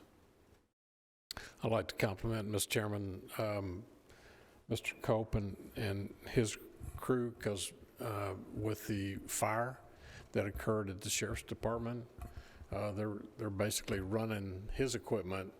That's why there's an issue at his department, why we need to go ahead and make this purchase. You're running, what, 24/7 just about on our washer and dryers, because until we can get that settled, that was probably $150,000 claim at the Sheriff's Department. They had overloaded it and it caught fire and burned up some of the other dryers. And these are heavy-duty commercial dryers. And so thank you and your staff for, you're welcome, for filling in for the Sheriff's Department. Any further discussion or questions? Call roll, please. Commissioner Piercy? Yes. Commissioner Stevens? Yes. Commissioner Allen? Yes. Commissioner Dodd? Yes. Commissioner Gooch? Yes. Commissioner Johnson? Yes. Commissioner P? Yes. While we got you there, I want to say thank you again for your response whenever I've called and had problems out in the county with dumping and those kind of issues, and I know that he's doing the same for the other commissioners too. But Anytime. we really appreciate it. Thank you. You're very welcome. Anytime. Thank you. Okay, next item, general fund budget transfer for building codes. Daniel, welcome.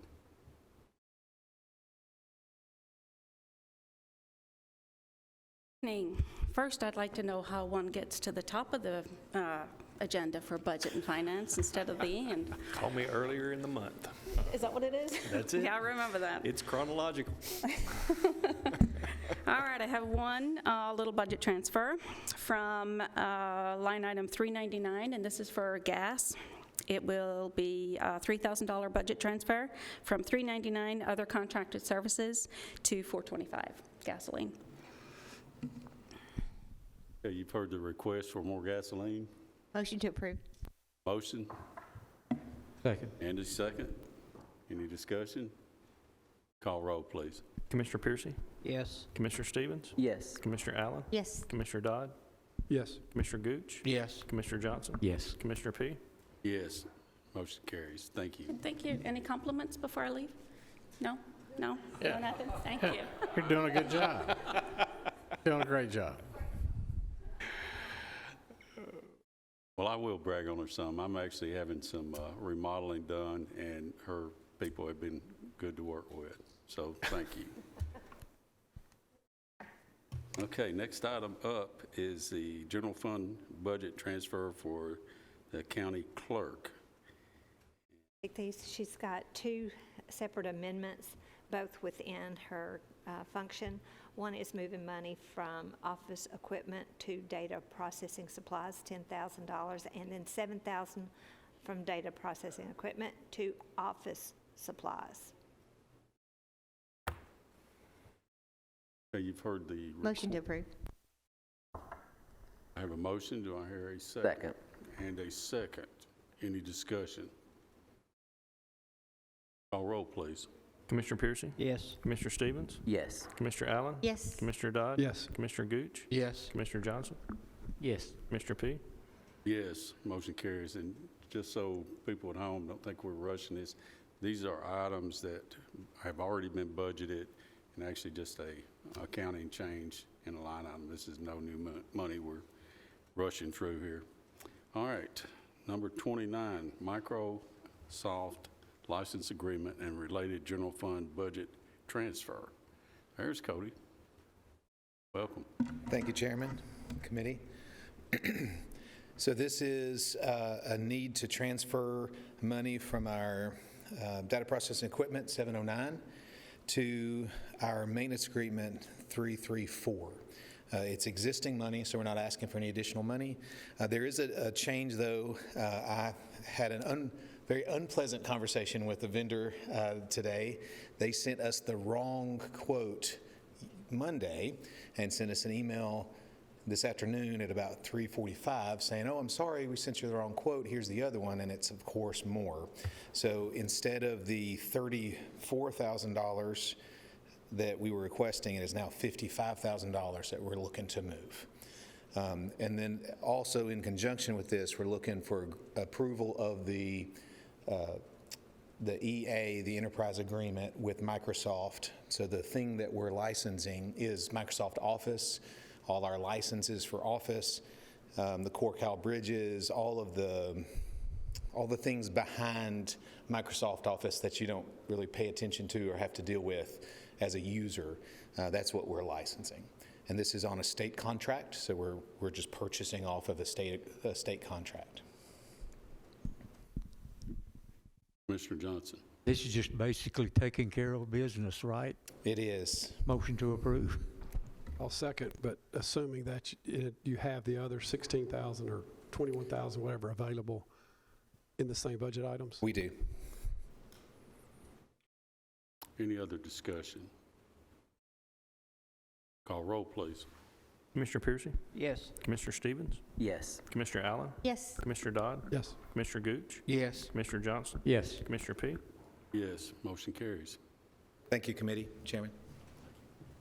All right, item 31, general fund budget transfer for emergency rental assistance. Lisa, I guess you're going to... I have two amendments, one for ERA 1 and one for ERA 2. The first one, both of them are moving money within the function. The first one is to move $7,610 from part-time to $5,000 for overtime and related benefits, and also $100 for postal charges. On the second one is moving money from contracts with private agencies into rentals, $100,000. Okay, you've heard her request. Are there any questions about this rental agreement assistance? Not, I will entertain a motion. Motion to approve. I have a motion to approve. Second, and this is grant money that we're talking about here. Any further discussion? Call roll, please.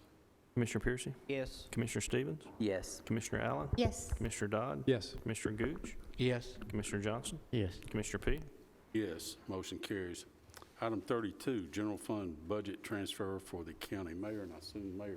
Thank you, Mr. Chairman. In my line item 320, dues and memberships, we ran short because of the price or the membership for the National Association of Counties, NACO. The 3,703, we're requesting 3,500. Take it out of line item 599 to cover the expenses of NACO. I was looking at those memberships that have been assigned to the mayor's office. I don't know what Tyler Technologies is for 449. I think it had to do with... Well, I Googled it a minute ago, and it said it was some kind of software for correctional. At least Yeah, it's, I looked at that too. I saw that. They bought another company that we had purchased something from, and right off the top of my head, I can't remember who it was. Well, if I hadn't used it... I'll get back to it. I mean, it was a legitimate expense because I thought Tyler Technologies is a financial software vendor, but they had actually bought the company that we had used in the prior years. It said they're out of Nashville. And acquired a company. Well, what they had. I'll look at it in my upcoming budget. I think it had to do with PIO stuff. Okay. It actually was in his budget. It may have. Okay, well, we'll take a look at it, but this is back for NACO. What this request is, $3,500. The money's there, it's just transferring from one line item to another. Okay, you've heard the request. I'll also request some more clarification when this comes back to us and when we look at his budget in the future. But for this particular request, do I hear a motion?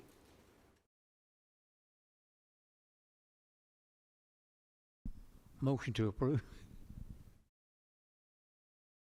I have a motion and a second for the mayor's request for funds for the dues and membership. Any other questions? Call roll, please. Commissioner Piercy? Yes. Commissioner Stevens? Yes. Commissioner Allen? Yes. Commissioner Dodd? Commissioner Gooch? Yes. Commissioner Johnson? Yes. Commissioner P? Yes, motion carries. Okay, next is a resolution to request unclaimed balance of accounts remitted to the state treasury under Unclaimed Property Acts.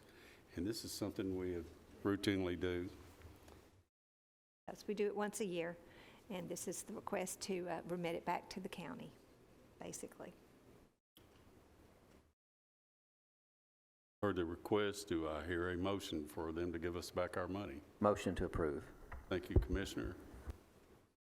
And a second, Commissioner Gooch. Any further discussion? Hearing none, call roll, please.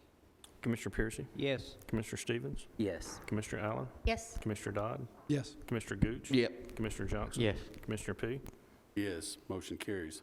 I will add that it's not just giving us back our money. We have to reserve those funds, and should someone come and claim it, we will have the ability to earn interest on those funds. Really is about all you can do with it, because it has to be reserved in fund balance. Rather us earning interest on it than the state. Okay, next is item we kind of touched on earlier, item 34, this TCRS contribution rate for the 2022-23 budget. Lisa, you want to? Yes, so as you can see in the documents, it's very similar to what you've seen in previous years. Our rate for our pension, it has been at last several years a little over 8%, and have chosen to pay above that, knowing some things that were coming into play, one being the reduction of the discount rate or the investment rate, and the other one is increasing the mortality tables. So in the end, we were paying 2% above, so it was at 10.66 that we were paying for several years, and then when they did the change, we kept it at 10.66, and then a couple years ago, we dropped it to 10.16, still with the ARC being above 8. Well, this is a year where they bring it in, and our rate is at 10.16. I would just say I am glad that we have paid in along the way, because this would have been a lot higher that we have been paying above. They do suggest, as you can see in the letters from the state, that they ask that we consider, you see in the first letter, we encourage you to consider electing to pay a higher rate to protect against upward pressure on employer rates in the future. Oh. When I discussed this earlier with Lisa, I asked her what the difference would be, or our cost from the 10.16 we're currently paying and what's required now to 10.66, and it was somewhere between 360 and 400,000. Just round it up. That's the difference. So, as far as what you'd be reserving. So, Commissioner Stevens, I think, kept us from going down too far. When we actually looked at, we said, well, we could go down to 8, and I think it was Commissioner Stevens says, I don't think that's such a good idea, and basically I got to hand it to you. I think you made the right suggestion there.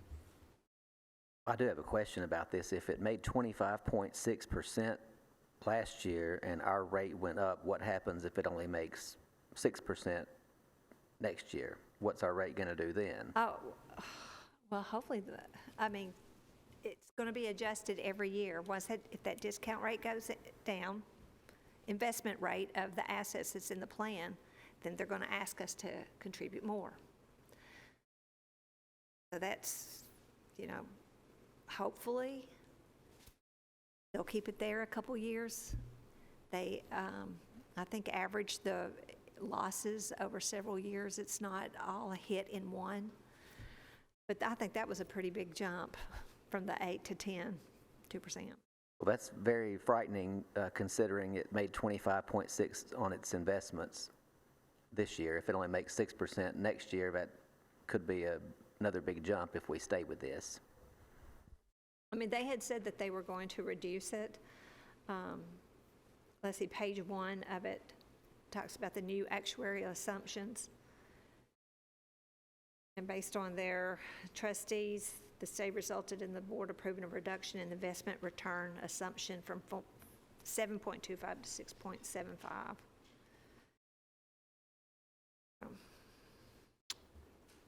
Okay, you've heard. I guess I'm looking to y'all what you want to do. What do you wish us to implement for next year? Well, I'll make a motion that we keep it at 10.16 for this year. If we want to do pay raises, we can't really afford to increase it and do that, and the pay increases too, so. Kind of what I thought. I mean, in one sense, if you're going to do the pay raise, I mean, we're going to be paying more in, but when they do an actuarial review of our salaries, that's going to be increased, so it's going to get us perhaps later too, so. Okay, I have a motion. Do I hear a second? Second.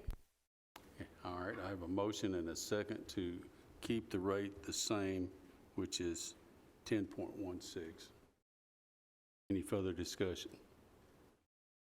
Call roll, please. Commissioner Piercy? Yes. Commissioner Stevens? Yes. Commissioner Allen? Yes. Commissioner Dodd? Yes. Commissioner Gooch? Yes. Commissioner Johnson? Yes. Commissioner P? Yes, motion carries. Okay, item 35, Regional Transport Authority contracting. I'll take that, Mr. Chairman, since I'm on that executive board. This is our annual contract that runs from July 1, 22 to June 30, 23. It's the annual transportation through the Regional Transportation Authority. It's our bus service, regional bus service that picks up with RTA. We have several pickup locations here in Rutherford County, Smyrna, and Laverne. It, because of COVID, ridership was way down, but it's getting back up. I think we're almost back to where we were prior pandemic. This is for $49,220 annual contract. Okay, you've heard the request. Do I hear a motion or any questions or discussion? So moved. Okay, motion, do I hear a second?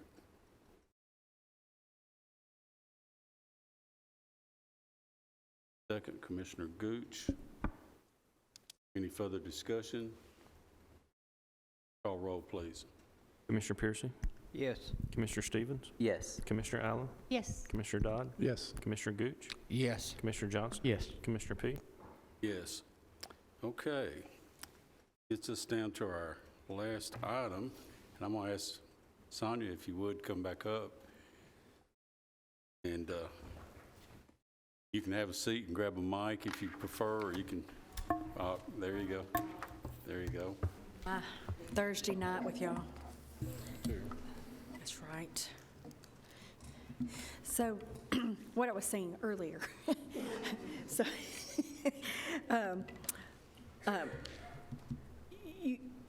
you had asked me to bring back a copy of the application, the supplemental questions, to put in there somehow to code it so that if somebody did apply that maybe did not live and was going to have relocation costs, that was put in there. And I didn't put that we would, I just said that might be something that would be covered.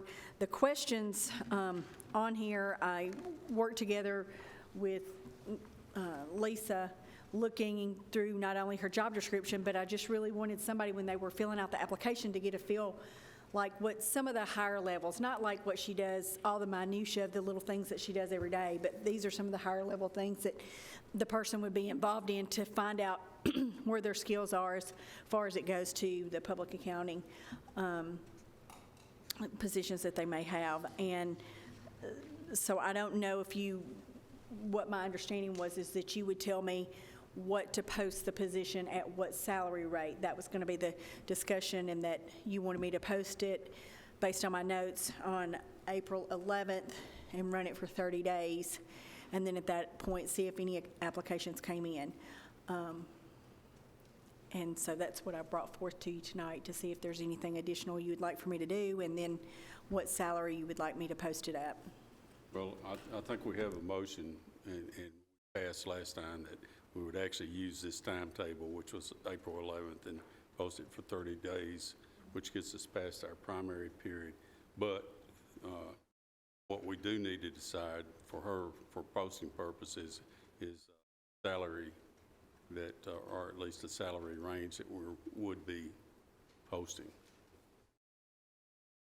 Lisa had some discussion with some of her peers at state level, and if you don't mind, I'll lean on you a little bit and basically repeat what they've told you or suggested to you. Well, actually, I mean, it was my peers in other jurisdictions, and basically said, you're not paying enough for them to come. So I recommended 150. I think you had a candidate that said that was their max, and I thought if you were going to consider that, you ought to put it out there. So 150. But that's the starting point, or is that the ending point, or is there a range? Usually we do a range, and so I leave that up to the committee. To the committee whenever they get in there. I'm just saying they'll look at a range, so like if 150 is what we think that it might get, do you say between 150 and 160, or 150 and 165, or do you go 140, 160? Yeah, that's what I'm kind of asking, to kind of, because if you only just put in there 150, then that leaves them no wiggle room to maybe, if they have more experience, or, I don't know. So that's just some guidance on what your thoughts are. Typically, when we post a position, we post it in a range.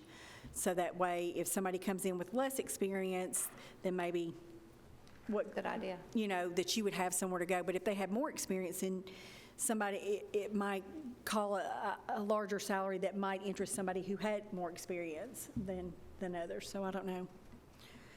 The summary, the report you just delivered us would suggest that the median be 148 and some change. Does that give us, of course, it supports Lisa's commentary, but does that give us a starting point or a median point? I mean, what did you initially advertise it at? Oh my gosh. 120 back in the day, didn't it?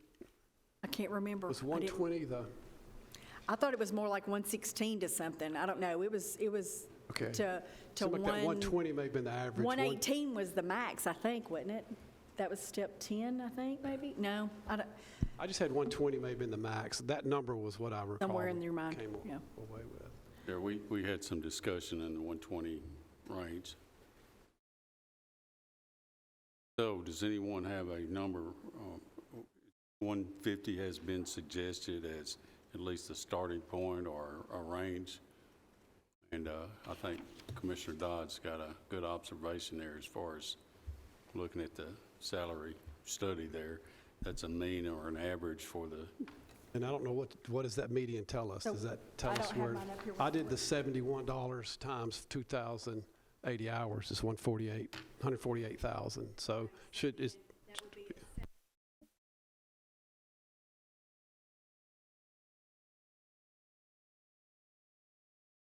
Or maybe we could use that 157 as the average.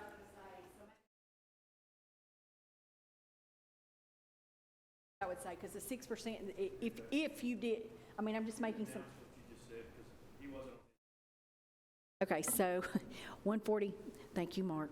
So 148 is, the survey said, for the median, and this is all assumptions on my part, that if we went with the median being at step 7, that would be your average. So if we went to say we give up to clarify, we don't always give 10, you don't start at a step 10, but up to 10 years experience credit. If we made that assumption, that would be an additional 6%, and that would put you at, what was it again? 157,000. Yeah, 157. So you could say your range at 145 to 170 or, 160 or something like that if you wanted to give yourself some wiggle room. I would think most people that would interview for this or apply would have some experience. So I don't anticipate somebody starting at a step one. You're not going to, they're going to have some experience. So I would envision that somebody's going to have, 5, 10, 15 years experience, depending, if you get the pay up there right, it may be somebody who has more experience that would want to come. Our last interviews had some who had less experience than that. And we had folks that their current salary was in the 90s, some auditors. So I wouldn't Yeah, that's what I'm saying. suggest that, we may have some that come in under this and are less experienced. It would be quite a jump for where to go with this, if this is a suggestion or...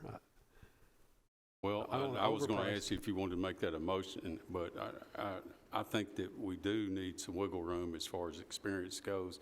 If we've got someone that's acceptable but doesn't have, say, the 7 years experience that we said would be the 150 range, if I understand you correctly or your suggestion, then possibly we might offer lower than the 150. But if we had someone who has more experience, then we could go up to whatever the range was we said was a 58, 160. Would it be acceptable if, I could play, and again, it's just based on an assumption, but you could pay what you needed to pay. This position, you could make that decision. I could look to see what a step one, and I just really don't think somebody's going to come in at a step one, but I could do the range from 1 to 10 with the assumption that we were going to do something to the table and see what that range would be, and it would probably... I think we need to come out of the gate Okay. a little higher. I would make a motion of a range of 145 to 160 based on experience. We could come in under that but we saw last time, we need to up our game. Okay, I have a motion. Do I hear a second? And a second. Any further discussion? I was just running, Commissioner, go ahead. I was just running the numbers, and if you take that 7118 and you multiply it by 0.96, which would imply you're taking 4% off if they only had 5 years, that's going to put you at 142. So I don't know if we'd want to start at 140 instead of 145. I'm just trying to think to give ourselves some wiggle room. I would be more than willing, I had a second, didn't I? I would be more than willing to start at 140. What would be your suggested cap? Yeah, the top end would be however much experience we get, let's... I've changed my motion to begin at 140, if you'll agree to that. Second. Mr. Piercy. If you start them out at the cap, does that mean they do not get any type of raise in a year's service? No, sir. It will still be based on it. So if the next year the commission approves a step increase, they would get their step increase, and if there's a cost of living, they get a cost of living. It's just that the cap is where we say we give, unless there's extenuating circumstances, the cap is at 10 years experience credit maximum. Unless there are extenuating circumstances and you go beyond that. It doesn't mean that this body can't go above the 10 years experience credit, but it's just a guide. And we try to stay within that so that we have fairness and consistency. So the next year that they would be eligible. If you started them out at 160,000, they would work a year's service, what would their next year be? Well, it just depends on what this body does. If they do a step increase, it'd be 2%. If you do a step increase plus a 1% lift, then it would be 2% plus 1%. It's whatever annually the commission approves what we implement. So, but if it's a basic step, right now it's 1.75. If we went to a 2% step, it would be 2%. Thank you. Mayor Ketchum. I don't have a second, Mayor. I'm sorry. I don't have a second. So if this discussion... Well, let's get that clarified then. Who was the original second? Commissioner Johnson was uncomfortable lowering it any, so I don't want to speak for him, but I don't have a second. So you're going to withdraw your motion or you'd like to modify your motion to I'm make it comfortable 140? with the 140 because the 4% step down for commensurate experience makes sense to me if it can get a second from someone else. I'm motion for 140 up to 160 or as the experience would dictate. Okay, so we have a motion and a second, and I'm not sure about the procedure there, if I needed Commissioner Johnson to withdraw.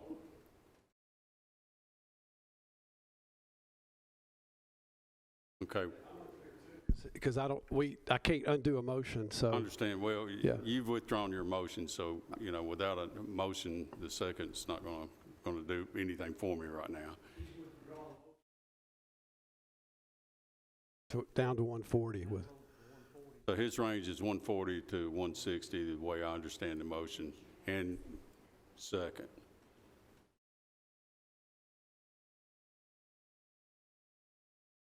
I understand. Any other discussion on this range? I just got a quick question just popped in my head. Commissioner? So if a finance director with, I'm just going to grab a number, 20 years of experience with the county our size, would that be more toward the 160? Yes. Mayor Ketchum. I was just going to comment that don't sell yourself short, committee. They say after the census we were the 5th largest county, but I'd say we've surpassed that. We're now larger than Hamilton, so that would put us in the top 4. This is the same as a CFO for a major corporation. This position that Lisa has, and it's just going to continue with the growth coming. Try to get the best that you can, and I think that range is a good range to start out with. So I think the 150 to 160 would be better to start out with. I think if you show the 140, it might deter some people because they're looking at that 150 in their mind to go higher. But that's your all's choice. This is a big job, and I think the one was Mr. Spurlock make 160 something. 160 something. 60 something. And I know it's a large school district, but this is a large county also. Mr. Stevens. Thank you, Mr. Chairman. I call for the question. Okay, we have the question called for, and I think we need to vote on that, don't we? All in favor of the question being called, signify by saying aye. Aye. Any opposed? Okay, the question's been called. Mark? We have a second for his calling of the question. Okay. Have a motion, a second, and we have a vote, so all right. We're not going to go back over that. Mark, call roll.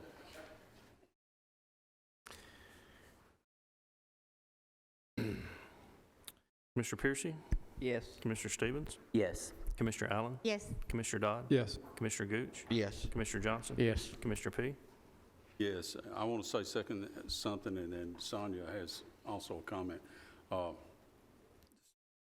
Having worked with Lisa over the years here and seeing the type of work ethic that she has, that's something that we would want in a future person doing this job. And in case any of you are wondering, her hours are probably 6 to 6, may not be 6. She's probably working 12-hour days or longer. She's in here on the weekends. She's in here late at night. She's in here early in the morning. This is not something that you can take a job on and just bounce around. Hey, I want somebody that's walking into this job with their eyes wide open. But Sonia has a comment, and then anybody else has something, we'll do that before we leave. And I agree with you. I know Lisa works hard and she does a good job. And I hope that whoever you replace it with is somebody that's like her, because she and I work really closely together, and I could not imagine doing my job without somebody supportive and I mean, she'll be the first to tell me when I'm doing it wrong, make no doubt about it. But it's in a loving way. It's in a loving way. The voices get a little higher. Yeah, we over-talk each other, but anyway, so it means a lot to me that you get the right candidate in here too. It's very important. So I wanted to tell you what this is on each of your desks. We did this a couple of years ago, and we're trying to bring it back. We've ramped it up some more, but tasked the HR department to come up with some ideas. We've got to get out of the box thinking for our recruiting. I mean, we really are getting into dire straits for some of our departments. It's getting too critical. PAWS is having to make some adjustments because we can't, get employees there. I probably had 10 pieces of separation paperwork from people today. So it is critical.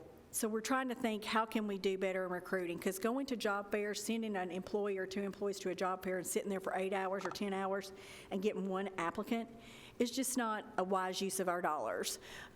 So one of the things is we came up with this card, and it just says, we're looking for someone like you to join our team, and it has the QR code. They can do it with their phone. What I suggest, and I put some on your desk, and I'm going to bring some to the commission meeting. I'm giving them out to all the departments. If you go somewhere and get good service and you pay your bill, leave this with your check. If you go to the drive-thru at Wendy's and they're friendly and helpful, leave this with, because you never know where our next person, the bank, whomever, somebody at church who's just working in the nursery and they're good with kids or whatever. We've got to do a word of mouth, because what we're doing is not working. And we've are revamping our LinkedIn page, and the new hire that I have in the office, Mark, has a background in marketing, and he worked for iRadio for a long time, and he came to work for us, and that's when I saw his application, I thought that's something that he brings to the table that can help us. And so he's revamping it, trying to get excitement, and every day he comes in and he goes, 8 new people came in today, 5 new people. So it's slow. We don't have a big following yet, but we're getting there. But to post our jobs, but not only that, but the things that the county does right. So often in the media today, you only see the negative, and there's so many good things that our employees do on an everyday basis. We've got kind employees, we've got caring employees, and they need to be recognized and rewarded for that. So us putting it on LinkedIn and letting the world see it, and the next phase is our Facebook page, because there are 2 different crowds that go to both of those sites. One group that does Facebook may not necessarily do LinkedIn. The other thing that we're going to do that I asked permission for is we're just going to have a pop-up interview day. We're having some banners made, and we're just going to put banners out front, big 6-foot by 3-foot banners that says we're doing on-site interviewing from 9 to 1, and we'll get some departments to come up there, and people will just be able to walk in and get an interview on the spot instead of having to wait. Talked to the mayor about possibly for PAWS, who is one of the ones that's struggling. Channel 2 News is always doing spotlights for the Nashville pet mission to try to get some people, if they don't need a job, just to volunteer so that we can keep our operations going. There's a lot of people out there that will help if they just know. So I left some of these, and you're going to get another stack next Thursday, but if somebody does something good, leave this for them, and maybe we can get us some employees that way. Yes, sir. Yes, sir. We put up help wanted signs. I have advertised in the Thrifty Nickel. I've tried to think of places that might be, have different types of people. We do the Career Center. We go out and help people with resume building.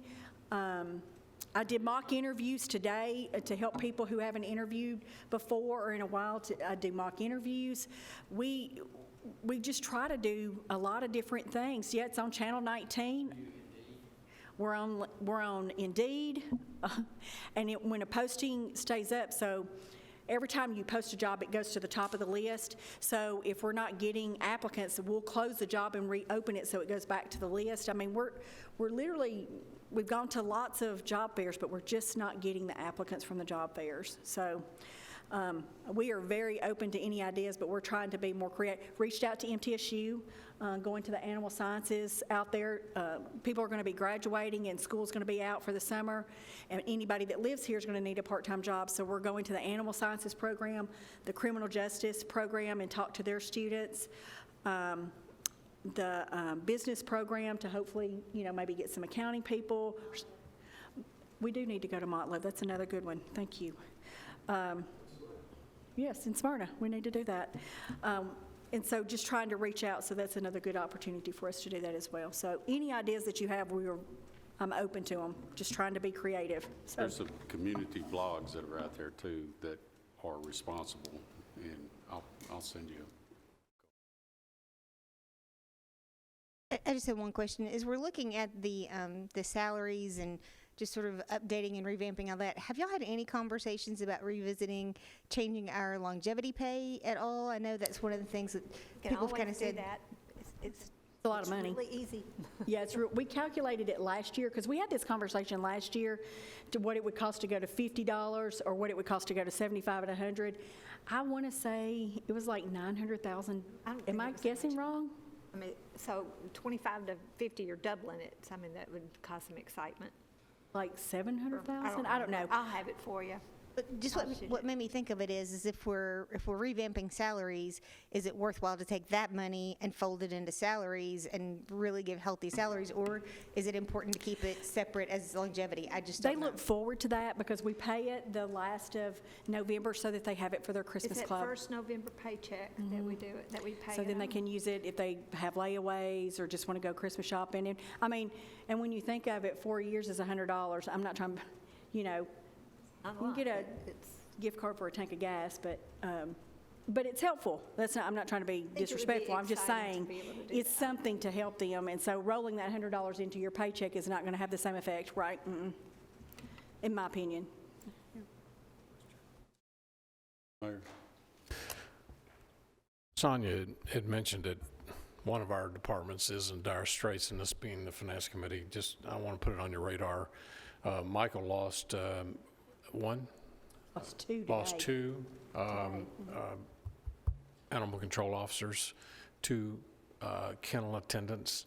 It's to the point as of this month, we've gone 5 years without killing, euthanizing any animals there, and it's to that point. He's going to have he's going to have to turn away any folks who turn in animals. We're not going to be able to go out and pick up strays. It's in pretty dire straits. We can't get anybody based on what we're paying those folks right now, and it's not a pleasant place to. And it's hard for him. I mean, he's been pretty distraught about it, pretty upset about it. He actually reached out to us today. He's had a part-time, but you just almost cannot fill part-time positions in the county anymore. You just, and I know that Mr. Thompson said that some people don't care. I'm sorry, they do care about their benefits. I mean, if we took away people's insurance, they would lynch mobbing up here, it would not be pretty. So we can't get part-time people. And we've tried that, to offset the cost. We can't, our custodians, we're having issues with finding enough custodians.